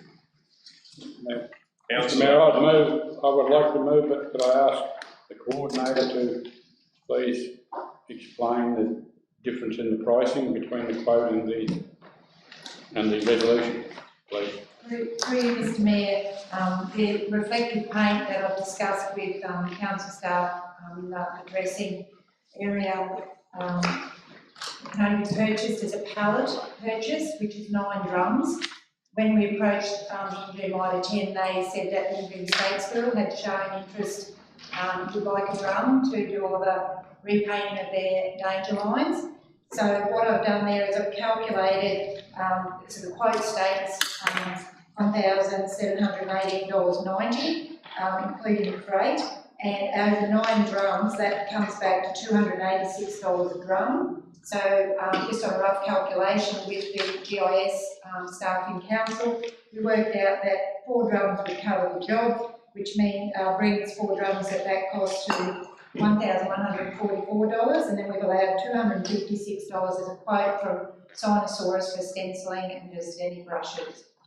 So also in discussion with the council staff in charge of local disaster, we've decided that the excess paint would be able to be used in other communities, and maybe look at using Injune as a pilot program, because Mitchell and Ulbar have raised concerns about their urban addressing as well, and that maybe if this project is successful in Injune, that we could roll it out in the other communities. So that cost for that paint is well and truly in excess of what the Injune job would require. Okay. Just to the director, is that something that's going to be raised at the other LECCs? I'd say, and there's 3 Mr Mayor, as Fiona said, it's a bit of a trial one up there. I think once the other LECCs see it, they want to do it, obviously quite an engineering curve. Yes. For it to work, so we can't do it in all our communities. So, but this is the one that's probably has raised. It originally came up as a request from Queensland Ambulance a number of years ago. They actually was their suggestion, and it's actually it's grown from there. So I think we'll reach out to those. And there is at the moment a work on number that's coming out of our disaster management budget. There is actually funding available each year. There's recurrent funding for the course ready. We could probably tap into that future project. Right. And Mr Mayor, just a point that wasn't in that report was we've also discussed the project with the ladies who do the Injured Youth Group. And they're always looking for civic duties for the youth, and so they're very keen as well to get on board, and so that would be LECC members as well as youth and you know, maybe there might be some other, I know it's been voted for mention as well that they would be keen to participate. So I think we'd be able to definitely cover off in our voluntary capacity. And also with the scouts and guides. Yeah, great. Through Councillor Edwards. Sorry, through Mr Mayor. It's probably sidetracking, but just on the risk there, a description of likelihood consequences. You know, like who sort of knows about this? Do any of the landowners, like, are they aware that it's their responsibility to actually do this at all? Through you, through you, Mr Mayor. So the ambulance officers have spoken extensively with people in the town. There's also representation at the CAN group, the Community Advisory Network group for the Injured Hospital.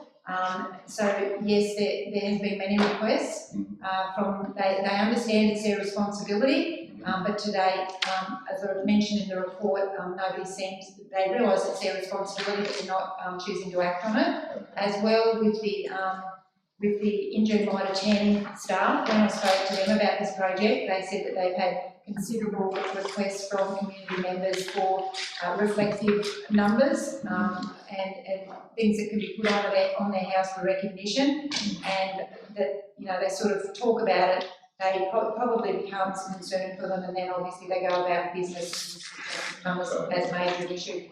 when they have discussed what reflective numbers can be placed on whatever, very few people have a fence and there are no mailboxes. So then there has been talk about putting them on houses, and then in discussion with Queensland ambulance service staff, they then had concerns around, you know, are trees growing in front of them and that type of thing. So I realise that it is the landowner's responsibility, but the majority are not choosing to act on. So this is just urban or rural? This is everyone? No, this is just urban. Okay. This is just a town. As well, through you, Mr Mayor, we have taken a couple of delegations, the local development officer and myself have gone to these hospital auxiliary meetings, and we've actually provided them with help from the council staff in mapping here, a full set of maps for in June. So they all have a full set of maps. I think they are now going to as well make sure that that is in their staff induction when new staff or relieving staff come to town. Because in June is a very simply laid out grid system, you know, with the smallest number at one end of the town and the largest. I think they've actually looked at it now themselves and realised that it's probably pretty easy for them to manage that internally as well, but it would be great to have the reflective numbers, yeah. And just one last point, Mr Mayor, we still haven't actually even worked out what the numbering would be. There's been talk around, you know, we possibly could do the odd numbers or the even numbers, or we could possibly do every second number to save on paint. But of course, now that we've got the paint quote and we're coming to you, it might be decided that no, every house is numbered. And there is only two small sections of guttering in June that probably wouldn't allow us to put a number in a position, but you know, you would have 11 on one side and you know, possibly 15 on the other, so you know, ambulance service would realise 13 is the damage section. Thank you. Any other questions? So who moved that? I moved, Mr Mayor. I'm just going to ask through you to the CEO that we need them. We've got a work order number. I didn't think about that. We've got the dollar value. I can't see them. So you do the work order number if you take it from. Oh, right. This is actually going to the right area. So I haven't moved it. I said I'd move it, but I haven't. Okay. I've actually got, well, I'll let you move it to the last group, whether you would be willing to add something. Please go ahead. Mr Mayor, I'll move that Council approve members of Injune Local Emergency Coordination Committee to stencil house numbers on street guttering, from approved council mapping to correctly identify and locate properties in the urban area. Approve Injune Local Emergency Coordination Committee coordinator to liaise with council staff on appropriate location for stenciling and safe operations involving volunteers working on a community project, and approve purchase of paint and stencil to a value of $1,400. I'm happy to second that. One thing I was just wondering if the mover would be happy to add is that we include consultation with the residents before it happens, that the street number or the numbering that is going to be done is correct to what they believe. Because I'm sure the new councillors might have seen that yet, but there is quite a few complex things about, you know, different numbering and how it's got wrong and so forth. So before, I think that, as well as consultation with the staff, I think it also needs to be with the community. It's not a huge community, but checking that when we stencil that they believe that's right in case we have to go and re-stencil it and so forth. Would the mover be happy with that? I'm happy with that. To have that consultation. Okay.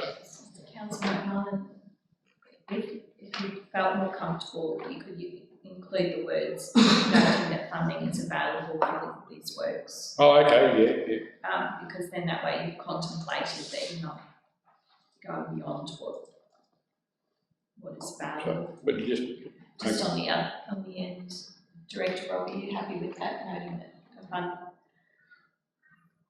funding is available for these works? Yeah, I'm happy with that. To allocate to these works is probably... To allocate to these works, I'm happy with that, yeah. To be allocated to these works.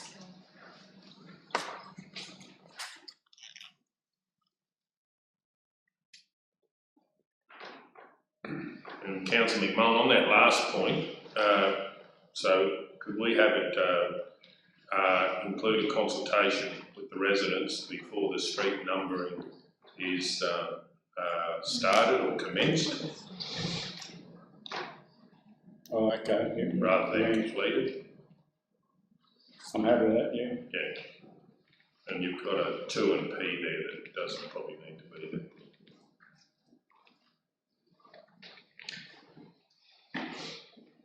Mr Mayor, can I just ask, is it that the residents need to be in agreement, or are they just confirming that the number that they believe is their number is the one that's going to be recorded? Yeah, there's no other, basically no other information that would go, oh, we're actually 18 Annandale Street, or whatever it is, and then they go, oh, we better sort this out. So just a heads up, really. With the proposed numbering, I think. Yeah, numbering and placement, I think that would be good, if the mover's happy with that.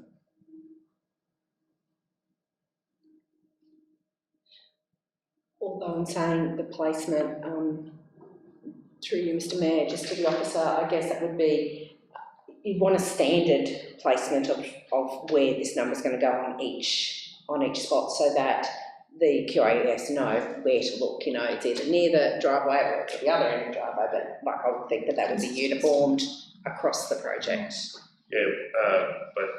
But one of the big things that I've noticed is you might have someone that like immaculately looks after their footpath, and then even I've noticed at different times spraying things on the street people have been upset about. So just saying, look, we're going to put a spray, it's about this size and it's going here, just in case that would be a very upsetting thing for the resident, because I'm sure that the local staff would not want to be doing it, but of course it would have to be uniform.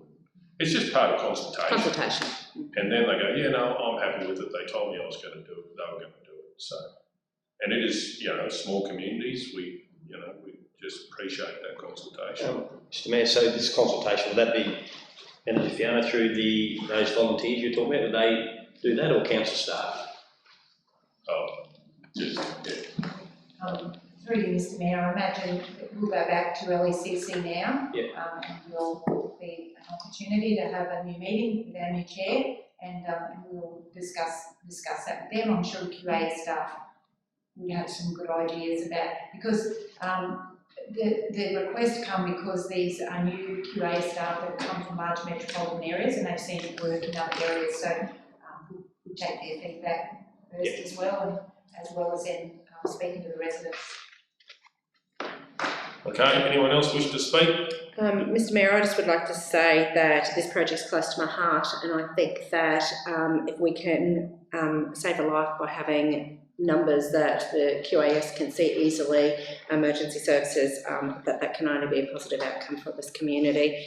And I also have worked with new QASs that come into town and struggle to find and don't have the community knowledge, and so this is a very positive project for the Injune community. Also noting that I believe, but I may be wrong, I can't remember if it was right at the end of Wirrashire Council term or the very beginning of Maranoa Regional Council, that the council supported this rollout of the project in Surat. So Surat already has the urban addressing, and it has really helped the new emergency services people who come to our town. Okay, well, we're going to go to the vote then. All those in favour? Through you, Mr Mayor, who was the seconder for that one? I did, yeah. So 9-0.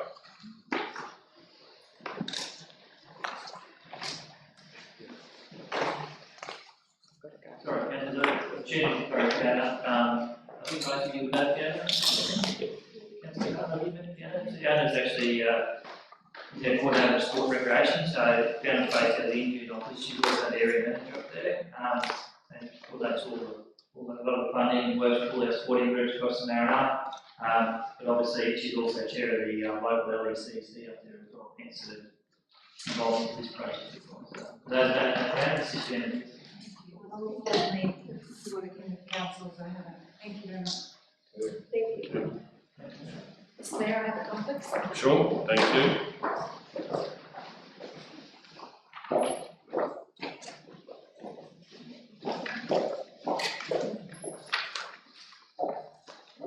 Councillor Hancock has left the room.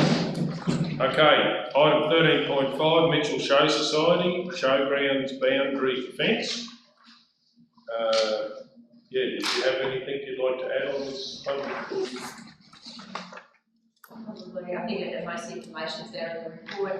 The Mitchell Show Society has been successful grant for just over $134,000, and they've just asked the council to consider when they do the boundary fence, including an additional parcel of council land. That land's not being used at the moment, and the reasons for wanting to include it are good reasons, being biosecurity management and holding stock, for example, at rain. I think we're going to get the cattle in the show. Excuse me, Mr. Mithri, sure, Manager Tanya. This block of land, it's probably easy for me just to say, is it beside a land is placed that L shapes around there? Yeah, Over the gully? Yeah, thank you. Okay, do we have a mover for this motion? Yeah. Councillor O'Neill. Oh, no, you can do it. No, you're right. I'll move that Council 1 grant permission for the Mitchell Show Society Incorporated to include council-owned freehold land described as Lot 2 on RP 84571 within the external boundary of the Mitchell Showgrounds, on the condition that the purchase and installation of the new boundary fence is borne by the Mitchell Show Society Incorporated, and secondly, pay the Mitchell Show Society the $15,000 contribution allocated in the 1920 Capital Works budget towards the construction of a new arena fence at the Mitchell Showgrounds. We have a second. I will, but just one more question. So the situation now, it does get used for horses and that. So is that up to the Show Society now if they want to lease that out, or is that still going to come through council? That would be through council, and there hasn't been an application to use that land. Yeah. I was just a bit worried it'd be seized. Not my horses. I'll second it. You got a seconder for that? Yep. Any addition? Does anyone wish to speak to it? Mr Mayor, I'd just like to say it's great to see the Mitchell Show Society obtaining that $124,000 grant. I think it's a great achievement. Councillor O'Neill. You stole my words there, Councillor McMullen. I think it's important to acknowledge the contribution that council allocated, albeit, as it turns out, quite a small amount compared to what they've ultimately brought in, was used to leverage that investment for the shows for the Regional Agricultural Show Development Grants, and it's another indication of where you can partner with council to achieve things for our community groups across the region, so well done to the Show Society. Okay, and I'd just like to speak to the motion. What a fantastic opportunity, as it has been said, to support such a great group of volunteers. And with all the COVID-19 stuff, I'll be looking forward to getting to the Mitchell Show hopefully next year, and it's one of the most exciting times in a calendar of a year for children, and looking forward to it happening all again next year, bigger and better. Okay, would anyone else like to speak? We're going to go to the vote. All those in favour? 8-0.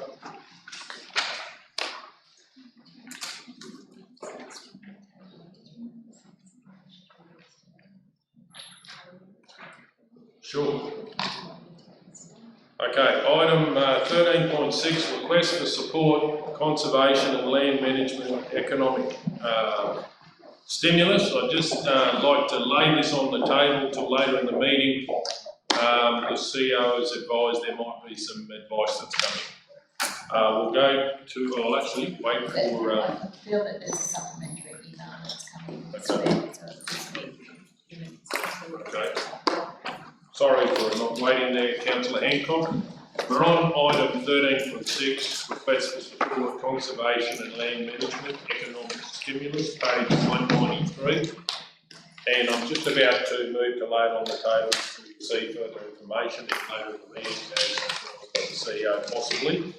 All those in favour? 9-0.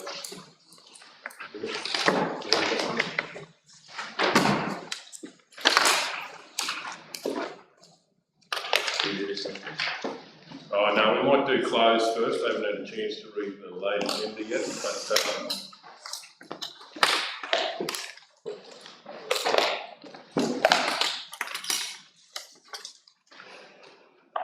okay, does someone move we go into close. Mayor, moving out of the meeting. Yep, we have a seconder. Councillor Edwards. Any opposition? All those in favour? 9-0.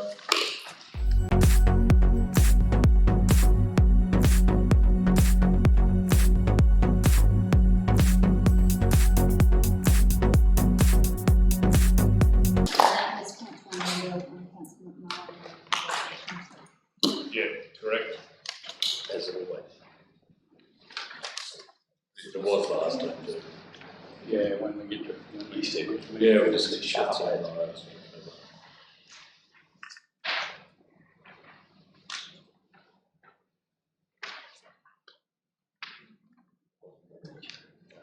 Okay, C1, request for quote SCADA upgrade project equipment installation. Do we have a mover?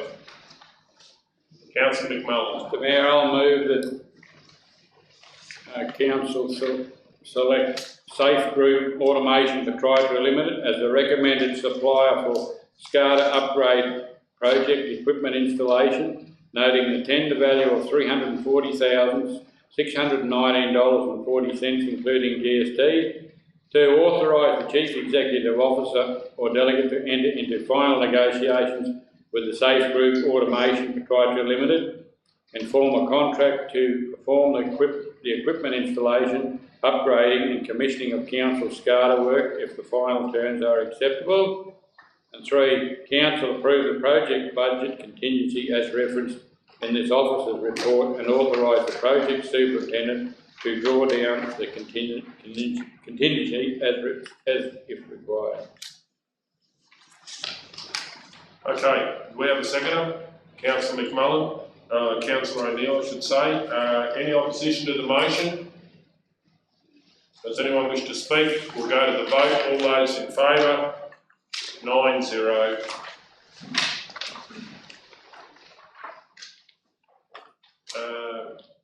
Page 10, that's correct. C2, response to animal control matters raised by resident.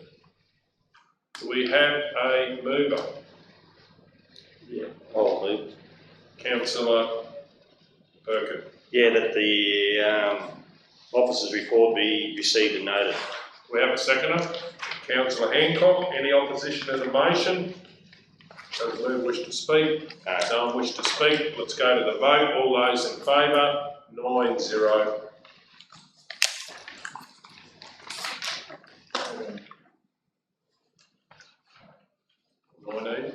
C3, financial year 2020 fees and charges airport. Mr Mayor. Oh, hang on. We'll just wait for Councillor Edwards to leave the room. I would like to move the council. Sorry, can you ask me about other stuff? Yeah, sure. Copy there. Yep. I did bring Ben, and said, look, do we need to have these immediately these charges, or are you happy to lay on the table because I knew there was some other stuff in terms of landing fees? When I was talking, he says it's actually referenced probably 4 times in those fees and charges, because it's not just the landing, it's also the parking fee. If you don't have a hangout and charge that, he says, so we probably better if he was here. He said no urgency in it, but there was some interest around waiving that fee. Probably best to have it here so we can get it right. Might be easy. On C3, I'd like to move that this lay on the table till the next meeting to gain more information about having a no fee to increase tourism and as a COVID measure for light GA aircraft landing fees for the next 12 months. So on that basis, I'd like to lay it on the table till the next meeting. All those in favour? 8-0.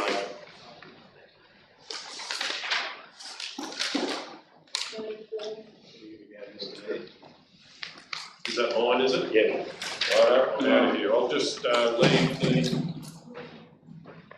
the room in regards to...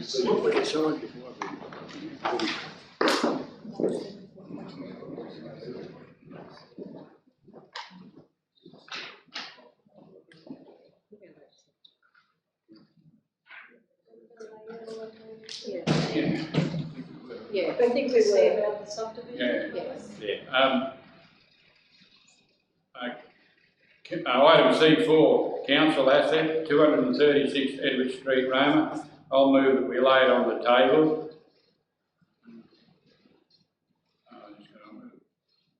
Till next meeting.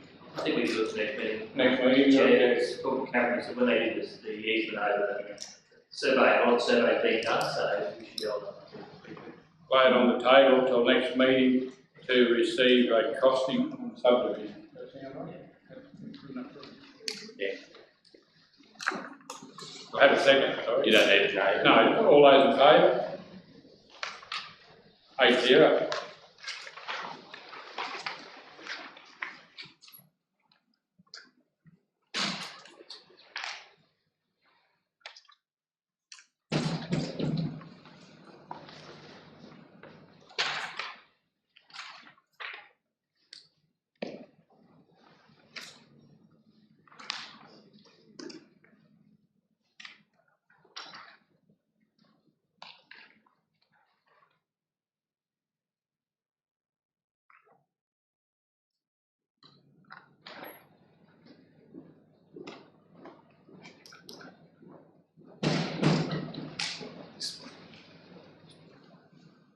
Okay, thank you. Do we have a page number?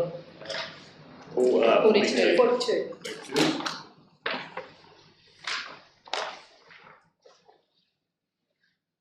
C5, claim for damages off 3rd Avenue in June, 9th of April 2020. Do we have a mover? Councillor O'Neill. I'll move the council reimburse the claimant $1,147.53, being the cost to reinstate the claimant's vehicle on the following conditions. The claimant agrees to accept the amount of $1,147.53 from council as a full and final settlement of all claims arising from the alleged incident on the 9th of April 2020. Have a seconder. Councillor McMullen was first. Any opposition to the motion? Does anyone wish to speak? We'll go to the vote. All those in favour? 9-0.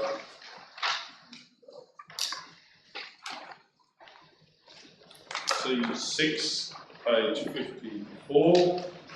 Councillor Edwards is leaving the meeting. C6, expression of interest, Regional Arts Development, RADF Committee. Do we have a mover? Councillor McMullen, Councillor O'Neill, I should say. I'll move that Council 1 endorse the 2 applicants to join the RADF Committee and elect Councillor Joe Hancock and Councillor Wendy Taylor to sit on the RADF Committee for the full term of council. Okay, and You know, I know nothing about the arts, right? Well, that probably makes you the most appropriate person, Councillor Taylor. Right. okay, do we have a seconder? Councillor McMullen was first. Any opposition to the motion? Does anyone want to speak to the motion?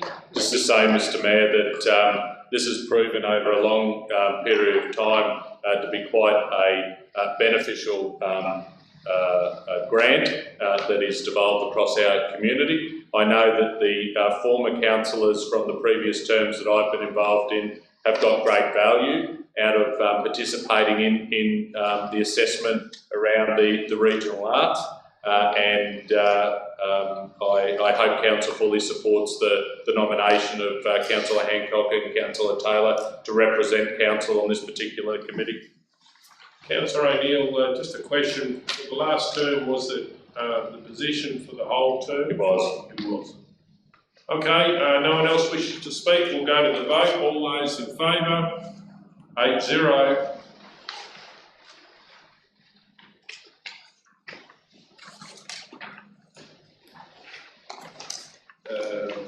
Page 75, thank you. Page 75, C7. Recommendation to purchase 3 backhoe loaders. We have a mover. Councillor Burkett. I move that the council select Hastings Deering Limited as a recommended supplier of 3 backhoe loaders, accessories at the cost of $716,100, including GST and excluding registration and CTP insurance. Number 2, authorise the Chief Executive Officer or delegate to enter in final negotiations with Hastings Dairying Australia Limited and raise purchase orders in the final terms are acceptable. 3 is sign expenditure to General Ledger 65516075 2005 Plant Capital Works Heavy Plant Purchase Capital Purchase. 4, delay replacement of Plan 2018 John Deere 770 GP construction grader to part of the budget deliberations for 2021 in lieu of the purchase of a new backhoe loader in Mitchell, replacing plan item 175. Do we have a seconder? Well, Councillor Hancock, I think, was first. Any opposition to the motion? Does anyone wish to speak to the motion? We'll go to the vote. All those in favour? 9-0.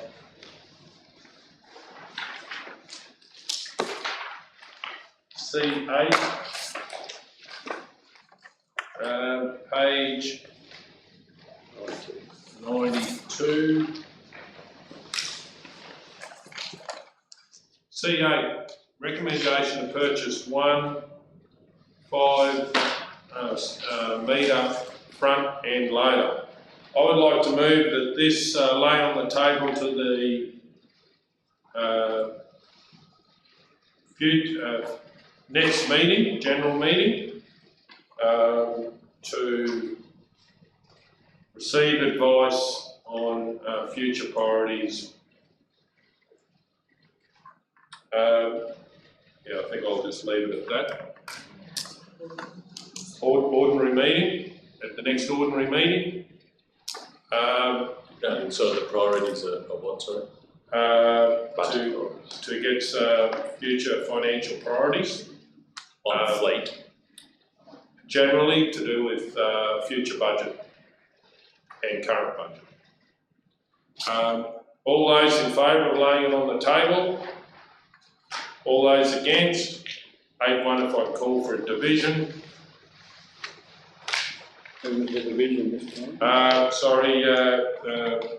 Yes, Councillor O'Neill was against, that was the 8-1. Okay, moving on to 108. C9, recommendation to purchase 9 single cab 4x2 utilities. I would like to move that this lay on the table to the next ordinary meeting. Yeah, there again, Kel, if we could use the same wording as last time, please, if we can copy and paste that. So this will be the second time we've laid it on the table? Correct. I think it's to see if we can get the highlights. So just lay it on the table for the 2 weeks. Okay, all those in favour of laying it on the table? All those against? 7-2 if I call for a division.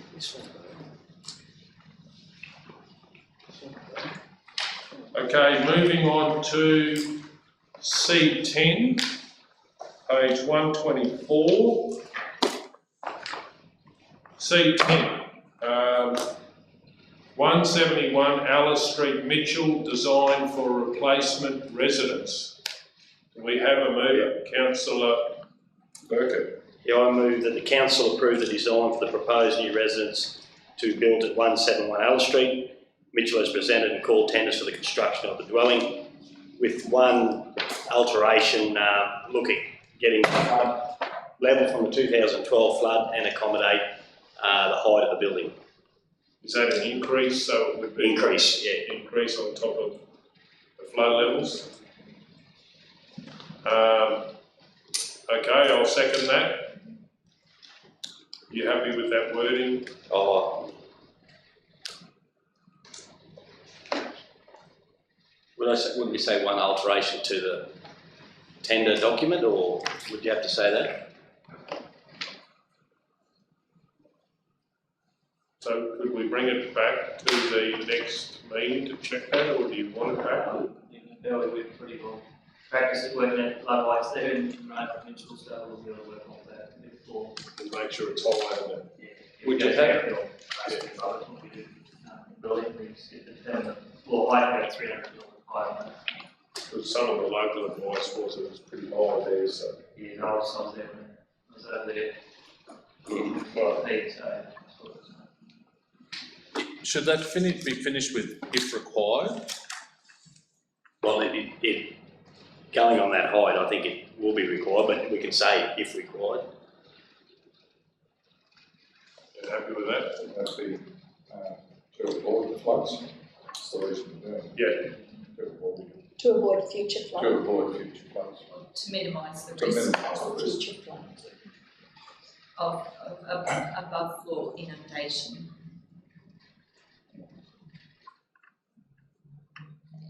Yep, I'm happy with that. You happy with that, Mover? Yeah.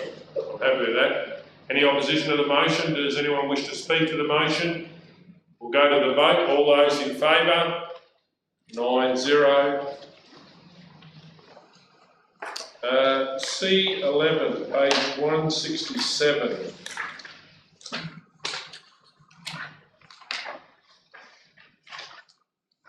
C11, request to acquire reserve land. Councillor O'Neill. I'll move the council advise the Department of Natural Resources and Mines and Energy that Lot 8 on CP M331 being a local government reserve with sub-purpose bore is no longer required for public purpose. We have a seconder, Councillor Ladbrook. Any opposition to the motion? Does anyone wish to speak? We'll go to the vote. All those in favour? 9-0.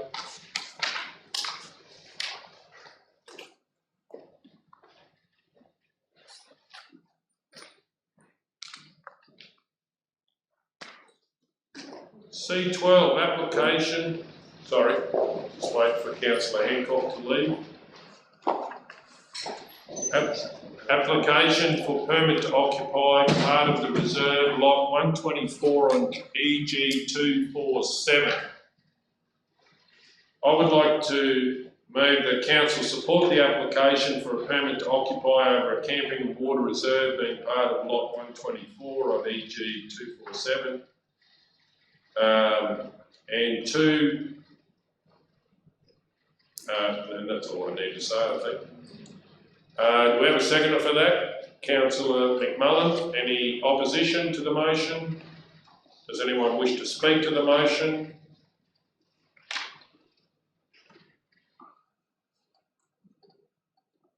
We'll go to the vote. All those in favour? 8-0.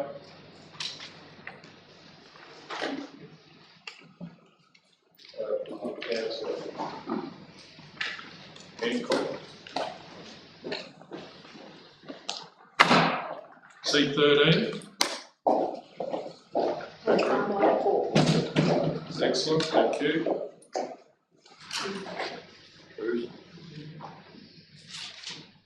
Page 194, C13, request to paint Roma on Bungle. Councillor O'Neill. I'll move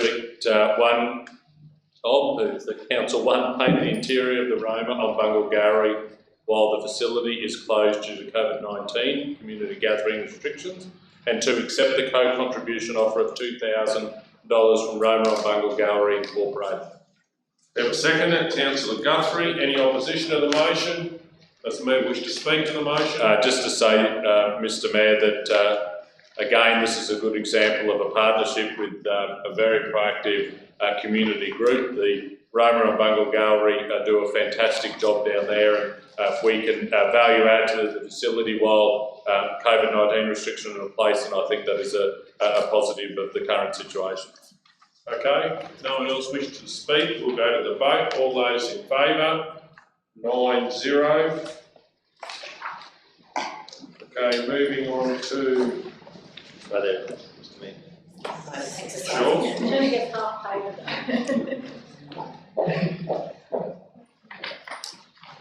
C14, tender specification, production and distribution of the Bottle Tree Bulletin. I'll move, Mr Mayor, that this lays on the table to a future ordinary meeting of council. Okay, let's go to the vote on that. All those in favour? 8-0. Someone. Should have a little bell on the string.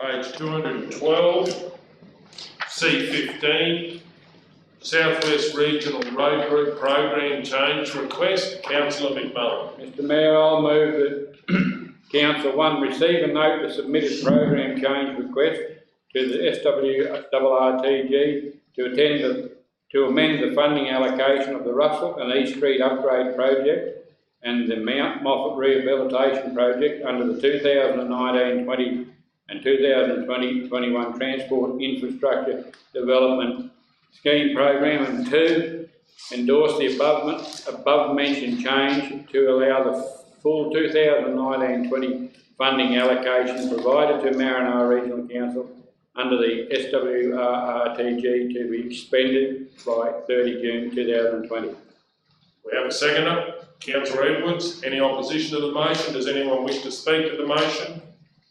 We'll go to the vote. All those in favour? 9-0. C16. Page 233. 23. Page 23. Thank you.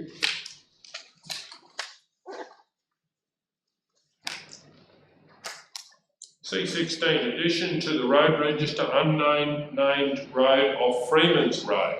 Do we have a mover? Councillor O'Neill. I'll move that Council 1 include the section of unnamed roadway to Council's road register with the classification of rural access secondary with a length of 0.910 kilometres, and 2, name the section of unnamed road of Freeman's Road as Nugent's Road. Do we have a seconder? Well, Councillor Hancock was first. Any opposition to the motion? Does anyone wish to speak to the motion? We'll go to the vote. All those in favour? 9-0.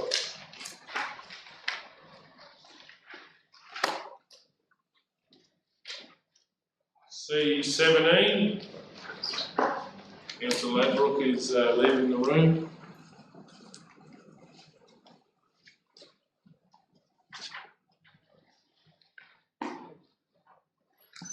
C17, addition to the road register extension of Humphreys Road length. We have, I'd like to move that that we'll lay it on the table till the next ordinary meeting or the Special meeting. That's my recommendation. Special meeting. Okay, till the special meeting. We have to date that. We probably, the next special. We know. We could just say on the table until the special meeting on 3rd of June, I think. Is it the 3rd, is it? Thank you, Councillor McMullen. Yeah, 3rd of June. Yeah, lay it on the matter lay on the table till the 3rd of June 2020. Until held.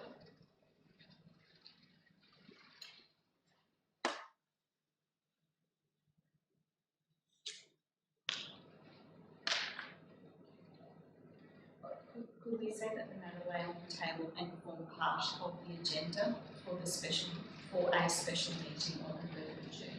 Because we haven't advertised that yet. Right. Form part of the agenda for a special meeting. For the special meeting. For a special meeting, because we haven't advertised that yet. Okay. Okay, we have a seconder? Yeah. Oh, that's right, it's laying on the table. We'll go to the vote. All those in favour? 8-0.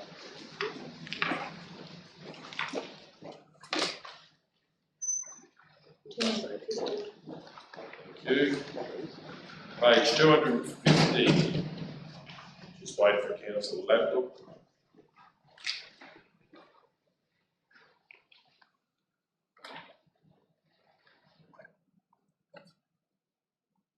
C18, realignment of Tomby Road. We have a mover. Councillor O'Neill. I'll move the council one approve the realignment of Thomby Road between chaining 63.050 and chaining 63.250 to provide additional clearance between the edge of the road shoulder and the proposed boundary fence of Lot 8 on Plan EG59. 2, undertake the realignment works in conjunction with the scheduled gravel resheeting of Thomby Road as a means of reducing the overall cost of the works. Approve the realignment works to be funded through the unallocated minor work budget within the roads and drainage function. We have a seconder. Councillor Ladbrook, any opposition to the motion? Does the mover wish to speak to the motion? No. If no one else wishes to speak, we'll go to the vote. All those in favour? 9-0.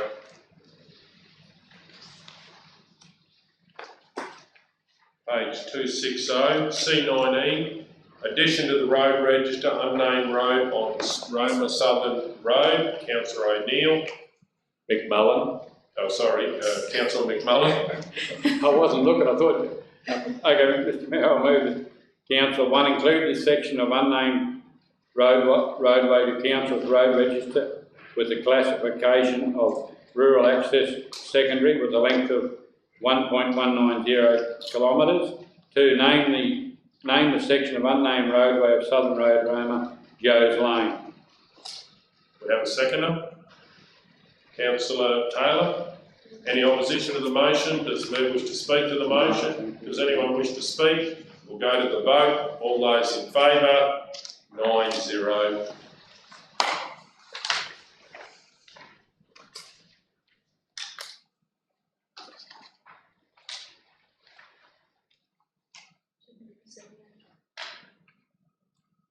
C278. C20, policy maintenance on grids. I would like to request a report be prepared for an upcoming council meeting. And would we say this? With a view to drafting policy in consideration of this and other future similar requests. Yeah, I'll read that. That a report be prepared for an upcoming council meeting with the view to drafting a policy in consideration of this and other similar requests. Future requests. Future similar requests. And then secondly, further, council confirms that the matter will be considered as part of an open agenda at a future meeting to remove any doubt. We have a seconder, Councillor McMullen. We would be all right, in addition to that, it's still okay, Councillor, we talk to forestry, national parks, to be when we need to either clean it out or engage us to do it. Yeah, happy to do that as well. Okay, we had a seconder. Any opposition to the motion? Does anyone wish to speak to the motion? Does the director want that added into the motion, or? No, I think just as a customer request, it could be handled that way. Yeah, at least get it sorted. Yeah, no, it's fine. I just thought you might have wanted it in the actual.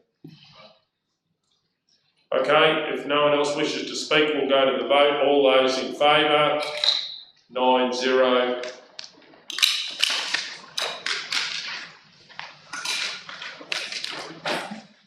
So C21, operating locally.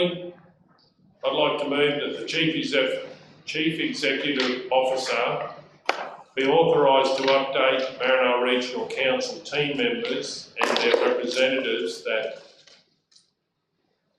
a preliminary proposal has been brought forward for possible organisational reshaping. However, Council has felt that there was more discussion to be had. Therefore, a further briefing and discussion will occur with all councillors and the leadership team in the first instant, that this will occur within the next week, and a further update will be provided at the next ordinary meeting. Do we have a second? Councillor, yeah, I think actually Councillor Edwards was first. Now,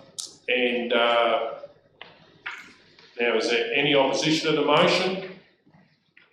Does anyone wish to speak to the motion? Just one thing, just say will be provided after the next ordinary meeting because we're reading these. Yep. Thank you. Okay, well, we'll go to the vote if no one wishes to speak. All those in favour? 9-0. Okay, moving on to,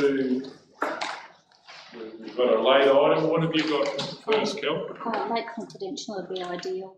Okay, LC1, page 2, community engagement software. Yeah. Councillor Burkett. I'll move that the council further investigate community engagement software options and associated costs. We have a second, Councillor. Sorry, councillors, did you want us just to investigate it or did you want us to action it? What about having it all coming back to the next special meeting? Do we have it back to our next Wednesday?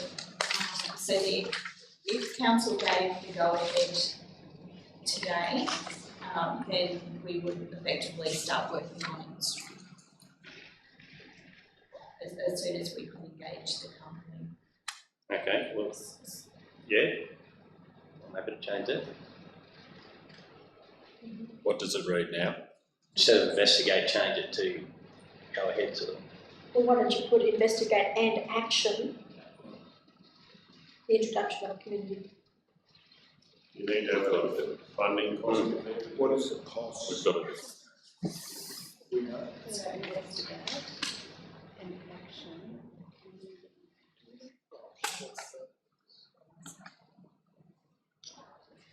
Do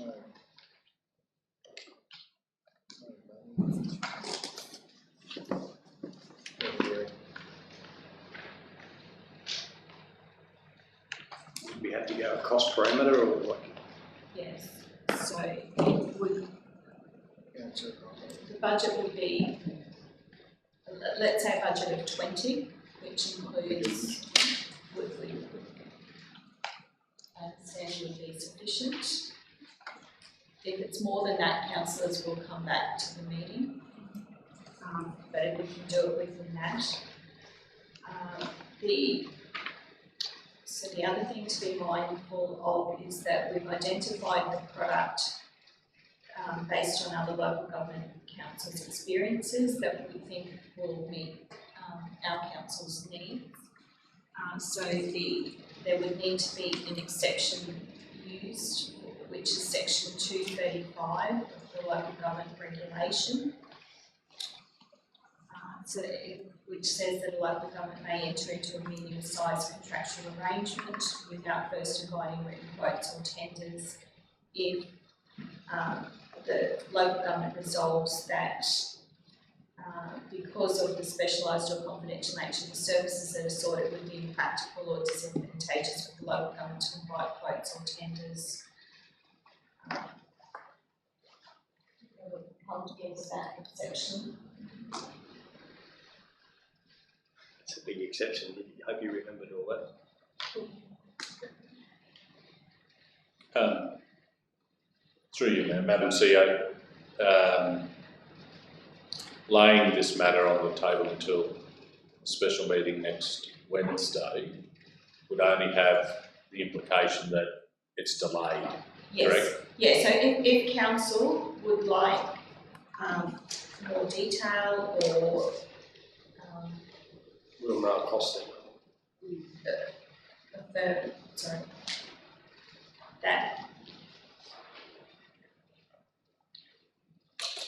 we can certainly get things in order and bring a report back to council at the next meeting. Just be mindful that it will take an extra 5 or so days after that to get it up and running. That's the only I'd like to see those other options that I asked about as well, because it's a lot of money, but it's up to, we can debate that if someone, You've got a mover and a seconder. we've got a second, I don't. Yeah, I was the seconder. Oh, sorry, councillor O'Neill is the second, and let's debate it. Would anyone like to speak to the motion? Sorry, I would need to say that money would be made available from, unexpended, sort of vacant positions, Mr. Mayor. Because we do have some vacant positions where that funding will be drawn from. And a work order? It would need to be a new work order, a new account set up for this particular purpose, and the funding transferred. Now, the other benefit that I see of bringing it back to the next meeting is that we will have the budget review done for the special meeting, Mr. Mayor. So I'm quite happy, councillors, if we could wrap it up into that. So, Mr. Mayor, I'll move that this matter lays on the table until the special meeting that's a special meeting that's been proposed for Wednesday, the 3rd of June. Okay, we'll go to the vote. All those in favour? 9-0.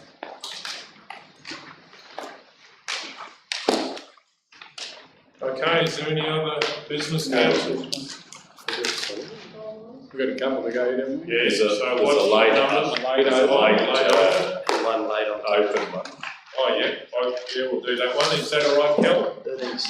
Yeah, we've got a few laid on the table.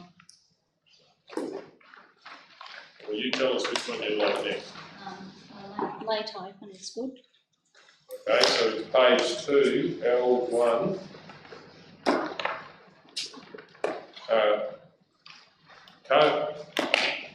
COVID-19 cleaning product for the Maranoa. I'd like to move that a report be prepared for an upcoming council meeting. Do we have a seconder? Councillor McMullen. Any opposition to the motion? We'll go to the vote. All those in favour? 9-0. Some laid on the table. Yes, I think so. 10.2 is laid on the table. Is that open? 10.2 and open. Everything's open. Everything's open, thank you. Do you have the page number for that one, please? 63. 63. Thank you.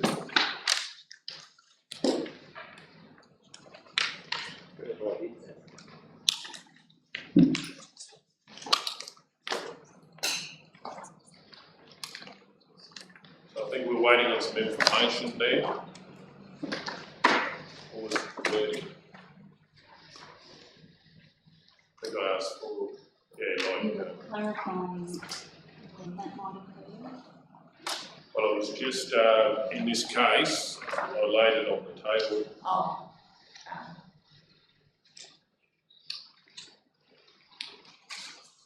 With the matter discussed while councillors are on site for the ordinary meeting. So rather than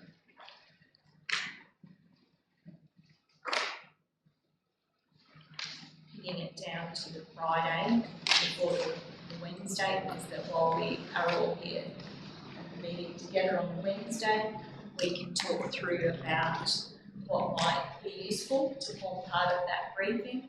It's not locking it in, that's the only time the briefing can be scheduled. It's just that it can be discussed collectively.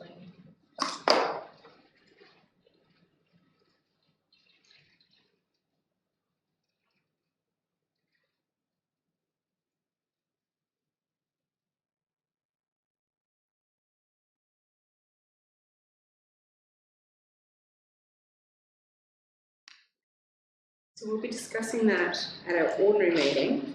No, just while councillors, briefing arrangements will be discussed while all councillors are together on the day of the ordinary meeting. So it's not part of the ordinary meeting structure, it's just that probably that's the best time when we'll have gone through the meeting itself and worked out things that might be helpful as a briefing. So we had some examples here today where there were some topics that came up and councillors thought, oh, well, that would be a good briefing topic, and then that might feed them into the week.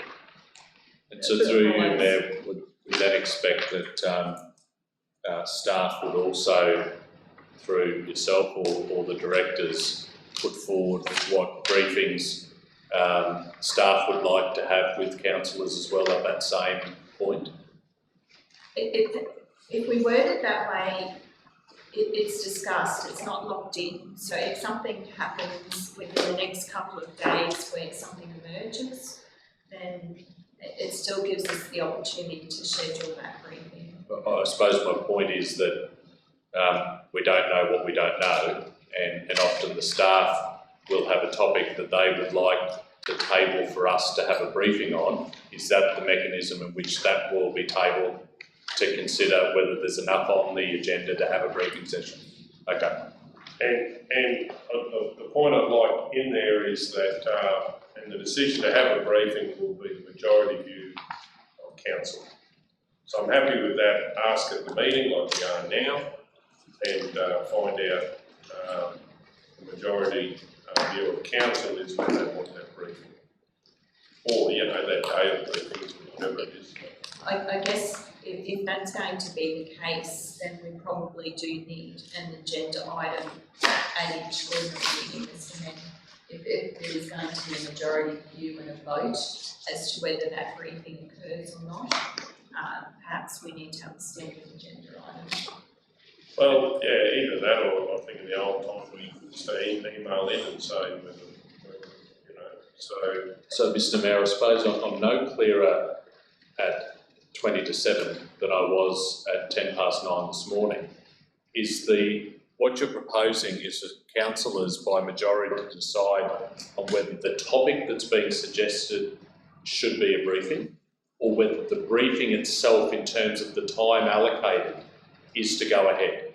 Well, I'd say both. Yeah, I'd say both. Like whether councillors need a briefing on that issue, and obviously we'll be guided by staff and so forth. And there's been a lot of briefings that have happened already because they've been suggested and councillors have taken it up. So this morning the change was that it was brought up that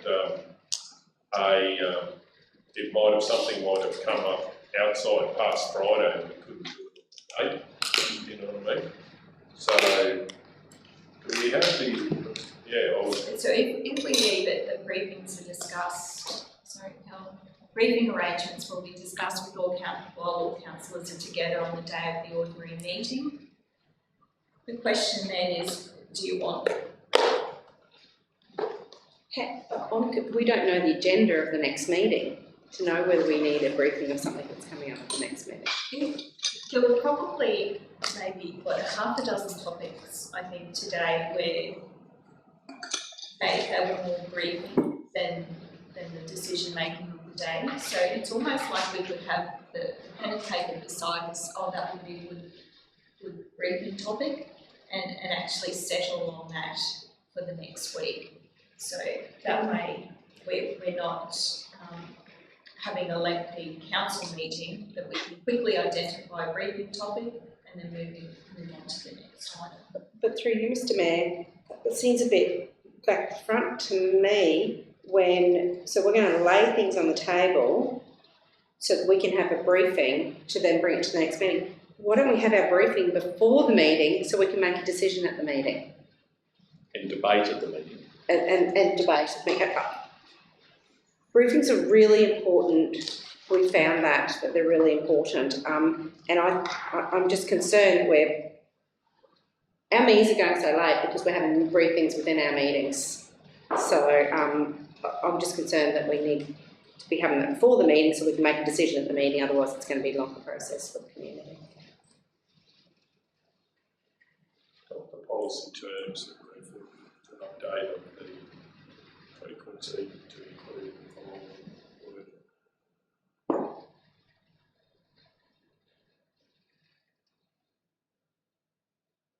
Briefing arrangements will be discussed on all councils on the day. Unless you wanted two options. One would be that there'd be an initial discussion while everyone was here on site, with the option, if necessary, to schedule a further briefing provided that the majority of councillors will be present. Because going back to the previous term councillors, Marlon O'Neill and Mayor Golder, we always wanted to make sure that there were the maximum number of councillors available to attend the briefing, because it is a significant investment in time, so we want to make sure that most people hear that as possible. So we would at least make sure there was a quorum, potentially more. So if we could get all 9, that's a fantastic outcome, because we can efficiently share that information. However, if only 5, which is still a majority, Mr Mayor, but you might question the merit of having the briefing if 4 are going to miss out on that information. In saying that, we did have, I wouldn't say heaps of them, but there was quite often 1 or 2. Yeah, and a few times we were just on the bare quorum, but it wouldn't have been heaps of times. No. Excuse me, what is the quorum number? 5 is the number. 5 And I suppose just in a practice, given Mayor, we're having a conversation about it again, discussion, is that if we just allocate that Wednesday to have a budget in the morning, and if needed, the afternoon is for briefings. That is in everyone's diary, and you can manage your life commitments outside. Otherwise, what's going to happen is that we're only going to know a week out as to whether we can fill commitments for the rest of that Wednesday afternoon. But if you just mark Wednesday as the day that we come together to do a budget standing and a briefing, if required, then it's in everyone's diary, you know. So I think that's actually going to happen, but I want to have the flexibility. I see us having briefings every week, you know, for a long time, because we're going to look at so many policies, but I would imagine. So I'm happy with what's up there. Briefing arrangements will be discussed while all councillors are together on the day of the ordinary meeting, which means the week before, and the week prior to the briefing. Could we have a meeting in the middle, Mr Mayor, exactly what you just said? Briefing arrangements will be discussed with all councillors on the day of the ordinary meeting, the week prior to the briefing. But councillors ordinarily set aside the Wednesday on the 1st or 3rd for a briefing if required. Yeah, by the majority view of the council. And I would certainly advocate for a very large majority to get the most value from that briefing. Exactly. Or else we do get to the situation of coming to a council meeting and then someone missing out on that. Sorry, excuse me, Mr Mayor, I thought we did sort of agree last week that we were committing every Wednesday. We did sort of say Wednesdays would be the day for We budget. we committed to that informally. This is where we need to resolve to do it, and it's just, there seems to be conditions getting put around it now where, you know, I mean, Mayor Golder, I mean, there's going to be times where maybe there is 5 people that think, you know, I know a lot about that, but there's going to be 4 people that say they don't, and they're going to miss out having a briefing to get them to a position to be able to make decisions in here. So, I mean, that's a big responsibility if you're one of the 5 that says, no, she'll be right, where you're taking that opportunity away from your colleagues who really do need to know what that briefing is to be able to make an informed and appropriate decision. Yeah, I think you'll find that there'll be a lot of briefings and that won't happen, but I think this is a way as we go along. If it's not required, then this is a way to do it, but I'm happy with what's up there now. Would you like me to read it? Is it the 1st and 3rd, Cal? I was thinking. 1st and 3rd. 1st and 3rd, That's the But could we just have changed the terms of reference to say every Wednesday if required? Rather than putting in, like my concern is exactly that because it's a majority view, that there might be people missing out information. And what will happen is you'll come to a meeting like this and it will turn into a briefing because those people haven't been briefed. Because you and can't make that a happened decision. in the previous term. I did it. There were times when I was away. I remember, probably not you, Councillor McMullen, you'd think you got to all of them. Councillor Flynn, but even the Deputy Mayor, she missed a couple because of private commitments. It happens. But by and large, we should be having solid briefings and discussions and allocating that day, you know. Because I know Ms. Reid made the important comment that it is a big investment of staff time, etc. But it's a really solid, worthwhile investment, because if we don't have that forum, then there will be a lot of 178 requests from all 9 people, and that is a very labour-intensive process to collate all of that information. Whereas, based on your experience yesterday, exactly how much information we were able to obtain in that short time, we could never have fitted all of that into a Section 178. That would have just been, weeks of work. So I think that. So it is quite efficient.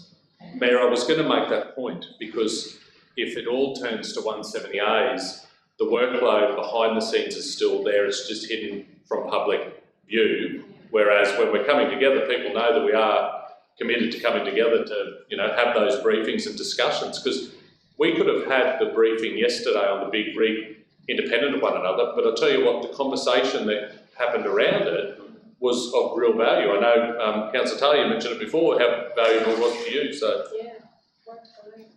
And it was the majority view of council to do that, and that's what that would be this time, I believe. I think everyone was in favour of having that briefing. Well, I'd like to move that council approve the establishment of councillor briefings, adopt the policy terms of reference for the briefings with the update on the frequency to include the following wording. Briefing arrangements will be discussed while at council meeting, while councillors are together on the day of the ordinary meeting. The week prior to the briefing, councillors ordinarily set aside the first and third Wednesday of each month for briefings if required, and the decision to have a briefing will be made with the majority view of councillors.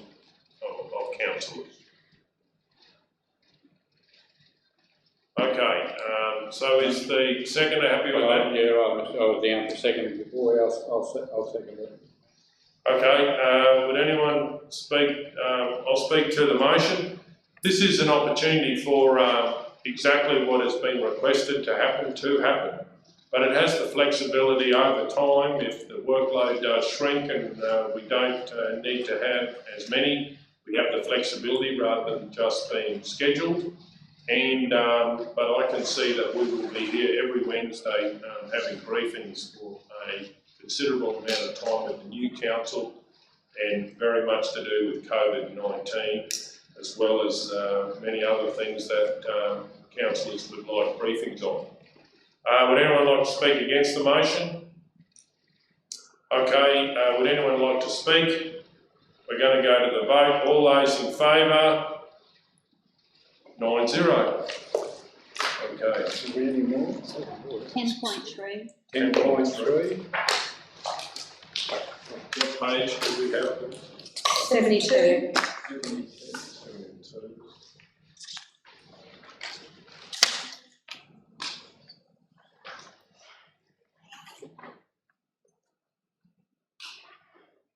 Um, 10.2, proposed local standing committee and draft policy terms of reference. So I've already moved that, were we waiting on something legal? So, councillors, the question was around can standing committees make decisions? Yep. So, Councillor O'Neill, you talked about the delegation section 257, where council can delegate a power to the standing committee. However, it pertains to particular powers under the Act. So a perfect example for roads would be that we can't have a situation of people doing unauthorised work on a public road. So there's a power and approval process essentially that goes with that. So potentially that power could be delegated to the standing committee, but not so much a holistic or blanket approval for that committee to make decisions, because the decision making is generally, well, it's set up to be either an ordinary meeting is where the decisions are made, or a special, which has a pattern of occurrences, whereas a special meeting is as required, but they're the decision making body. So yes, Councillor O'Neill, there is an element of delegation, but it is for particular powers as opposed to a blanket. So it's very much, the standing committee is probably a mix between, it's the halfway house, a mix between the formal meeting, so it has a little bit more formality about it, to a briefing or an advisory status. So it's a grouping of councillors coming together to discuss a particular topic. Now there's two types of committees. Sometimes it can be, it might be 3 councillors. We go to a roads committee, or it could be what we refer to as a committee of the whole. That's when all of the councillors come together, and that's our budget submissions and financial planning standing committee is a committee of the whole. Mr Mayor, can I move this lays on the table to a future meeting of council to receive the full suite of what those powers could be, to be able to make the decision of whether this is the appropriate process or not. All of the delegating. Well, I'll move that this lay on the table till the proposed special meeting for next week to receive. With all due respect, Mr Mayor, I move the procedural motion that lays on the table. Please, yeah, you go ahead. So I move that this matter lays on the table to the next ordinary meeting of council, so that we can receive a full briefing as to what delegated powers could be if council chose delegated to a road standing committee. Are you saying to the next general meeting in 2 weeks? We've got a lot of, we've just given the staff a lot to do between now and next Wednesday. That's why I've suggested it goes to 2 weeks. Right. Okay, let's go to the vote on that. All those in favour? 9-0. Okay, any other business councillors? 13 points. 13.1. 13.1. 13.6. 6. It was What page? 193. Oh, 93, that's 63.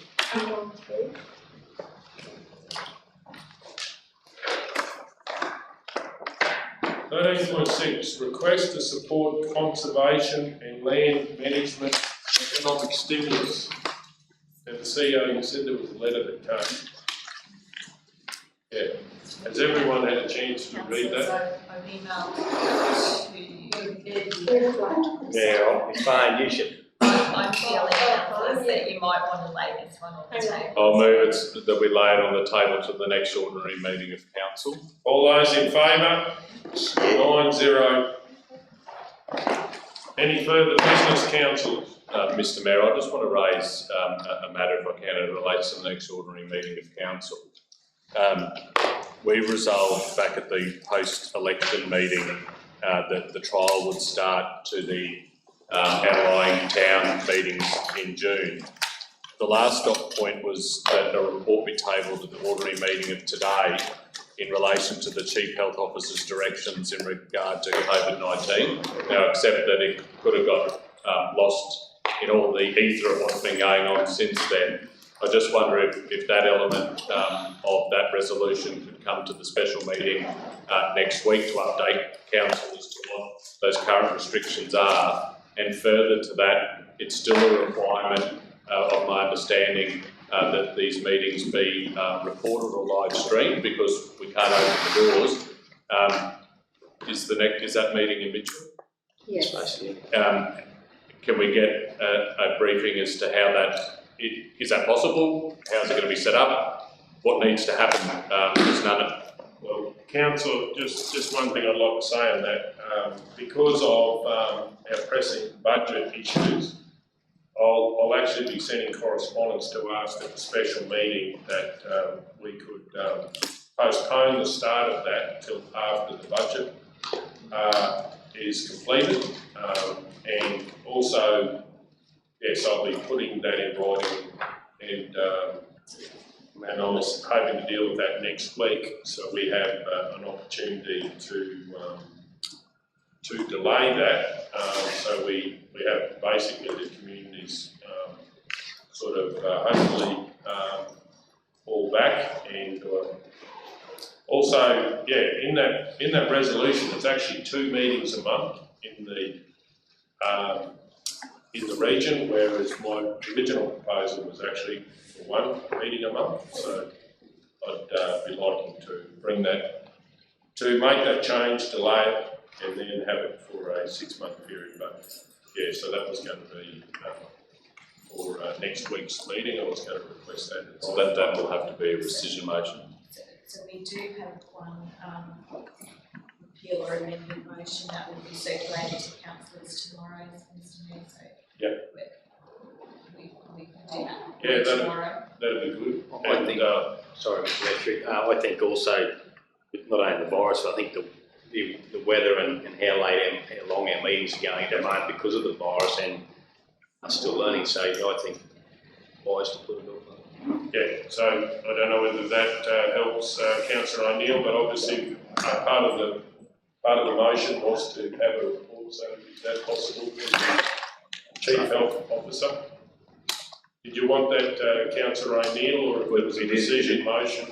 Well, it is part. Are you putting forward a rescission motion on the entire resolution? And an amendment, rescission and amendment to a new date. To start in a new date after the budget. For a period of 3 months?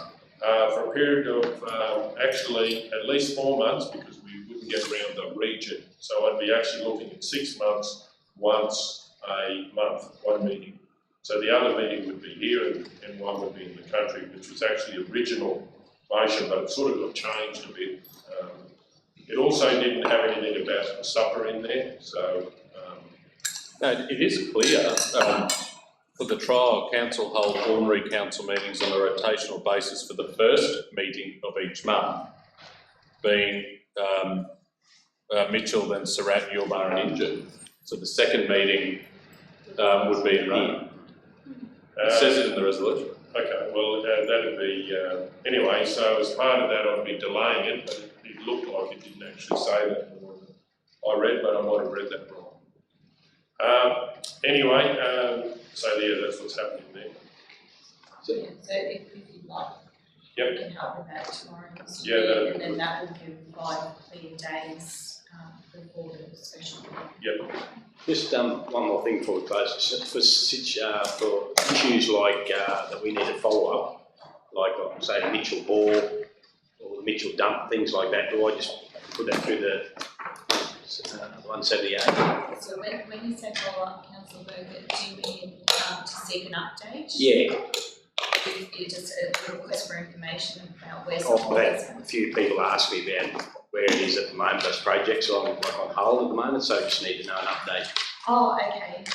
So at the special meeting as well, you'll have an update on every single project. Cool. Thank you. Okay, is there any further business, councillors?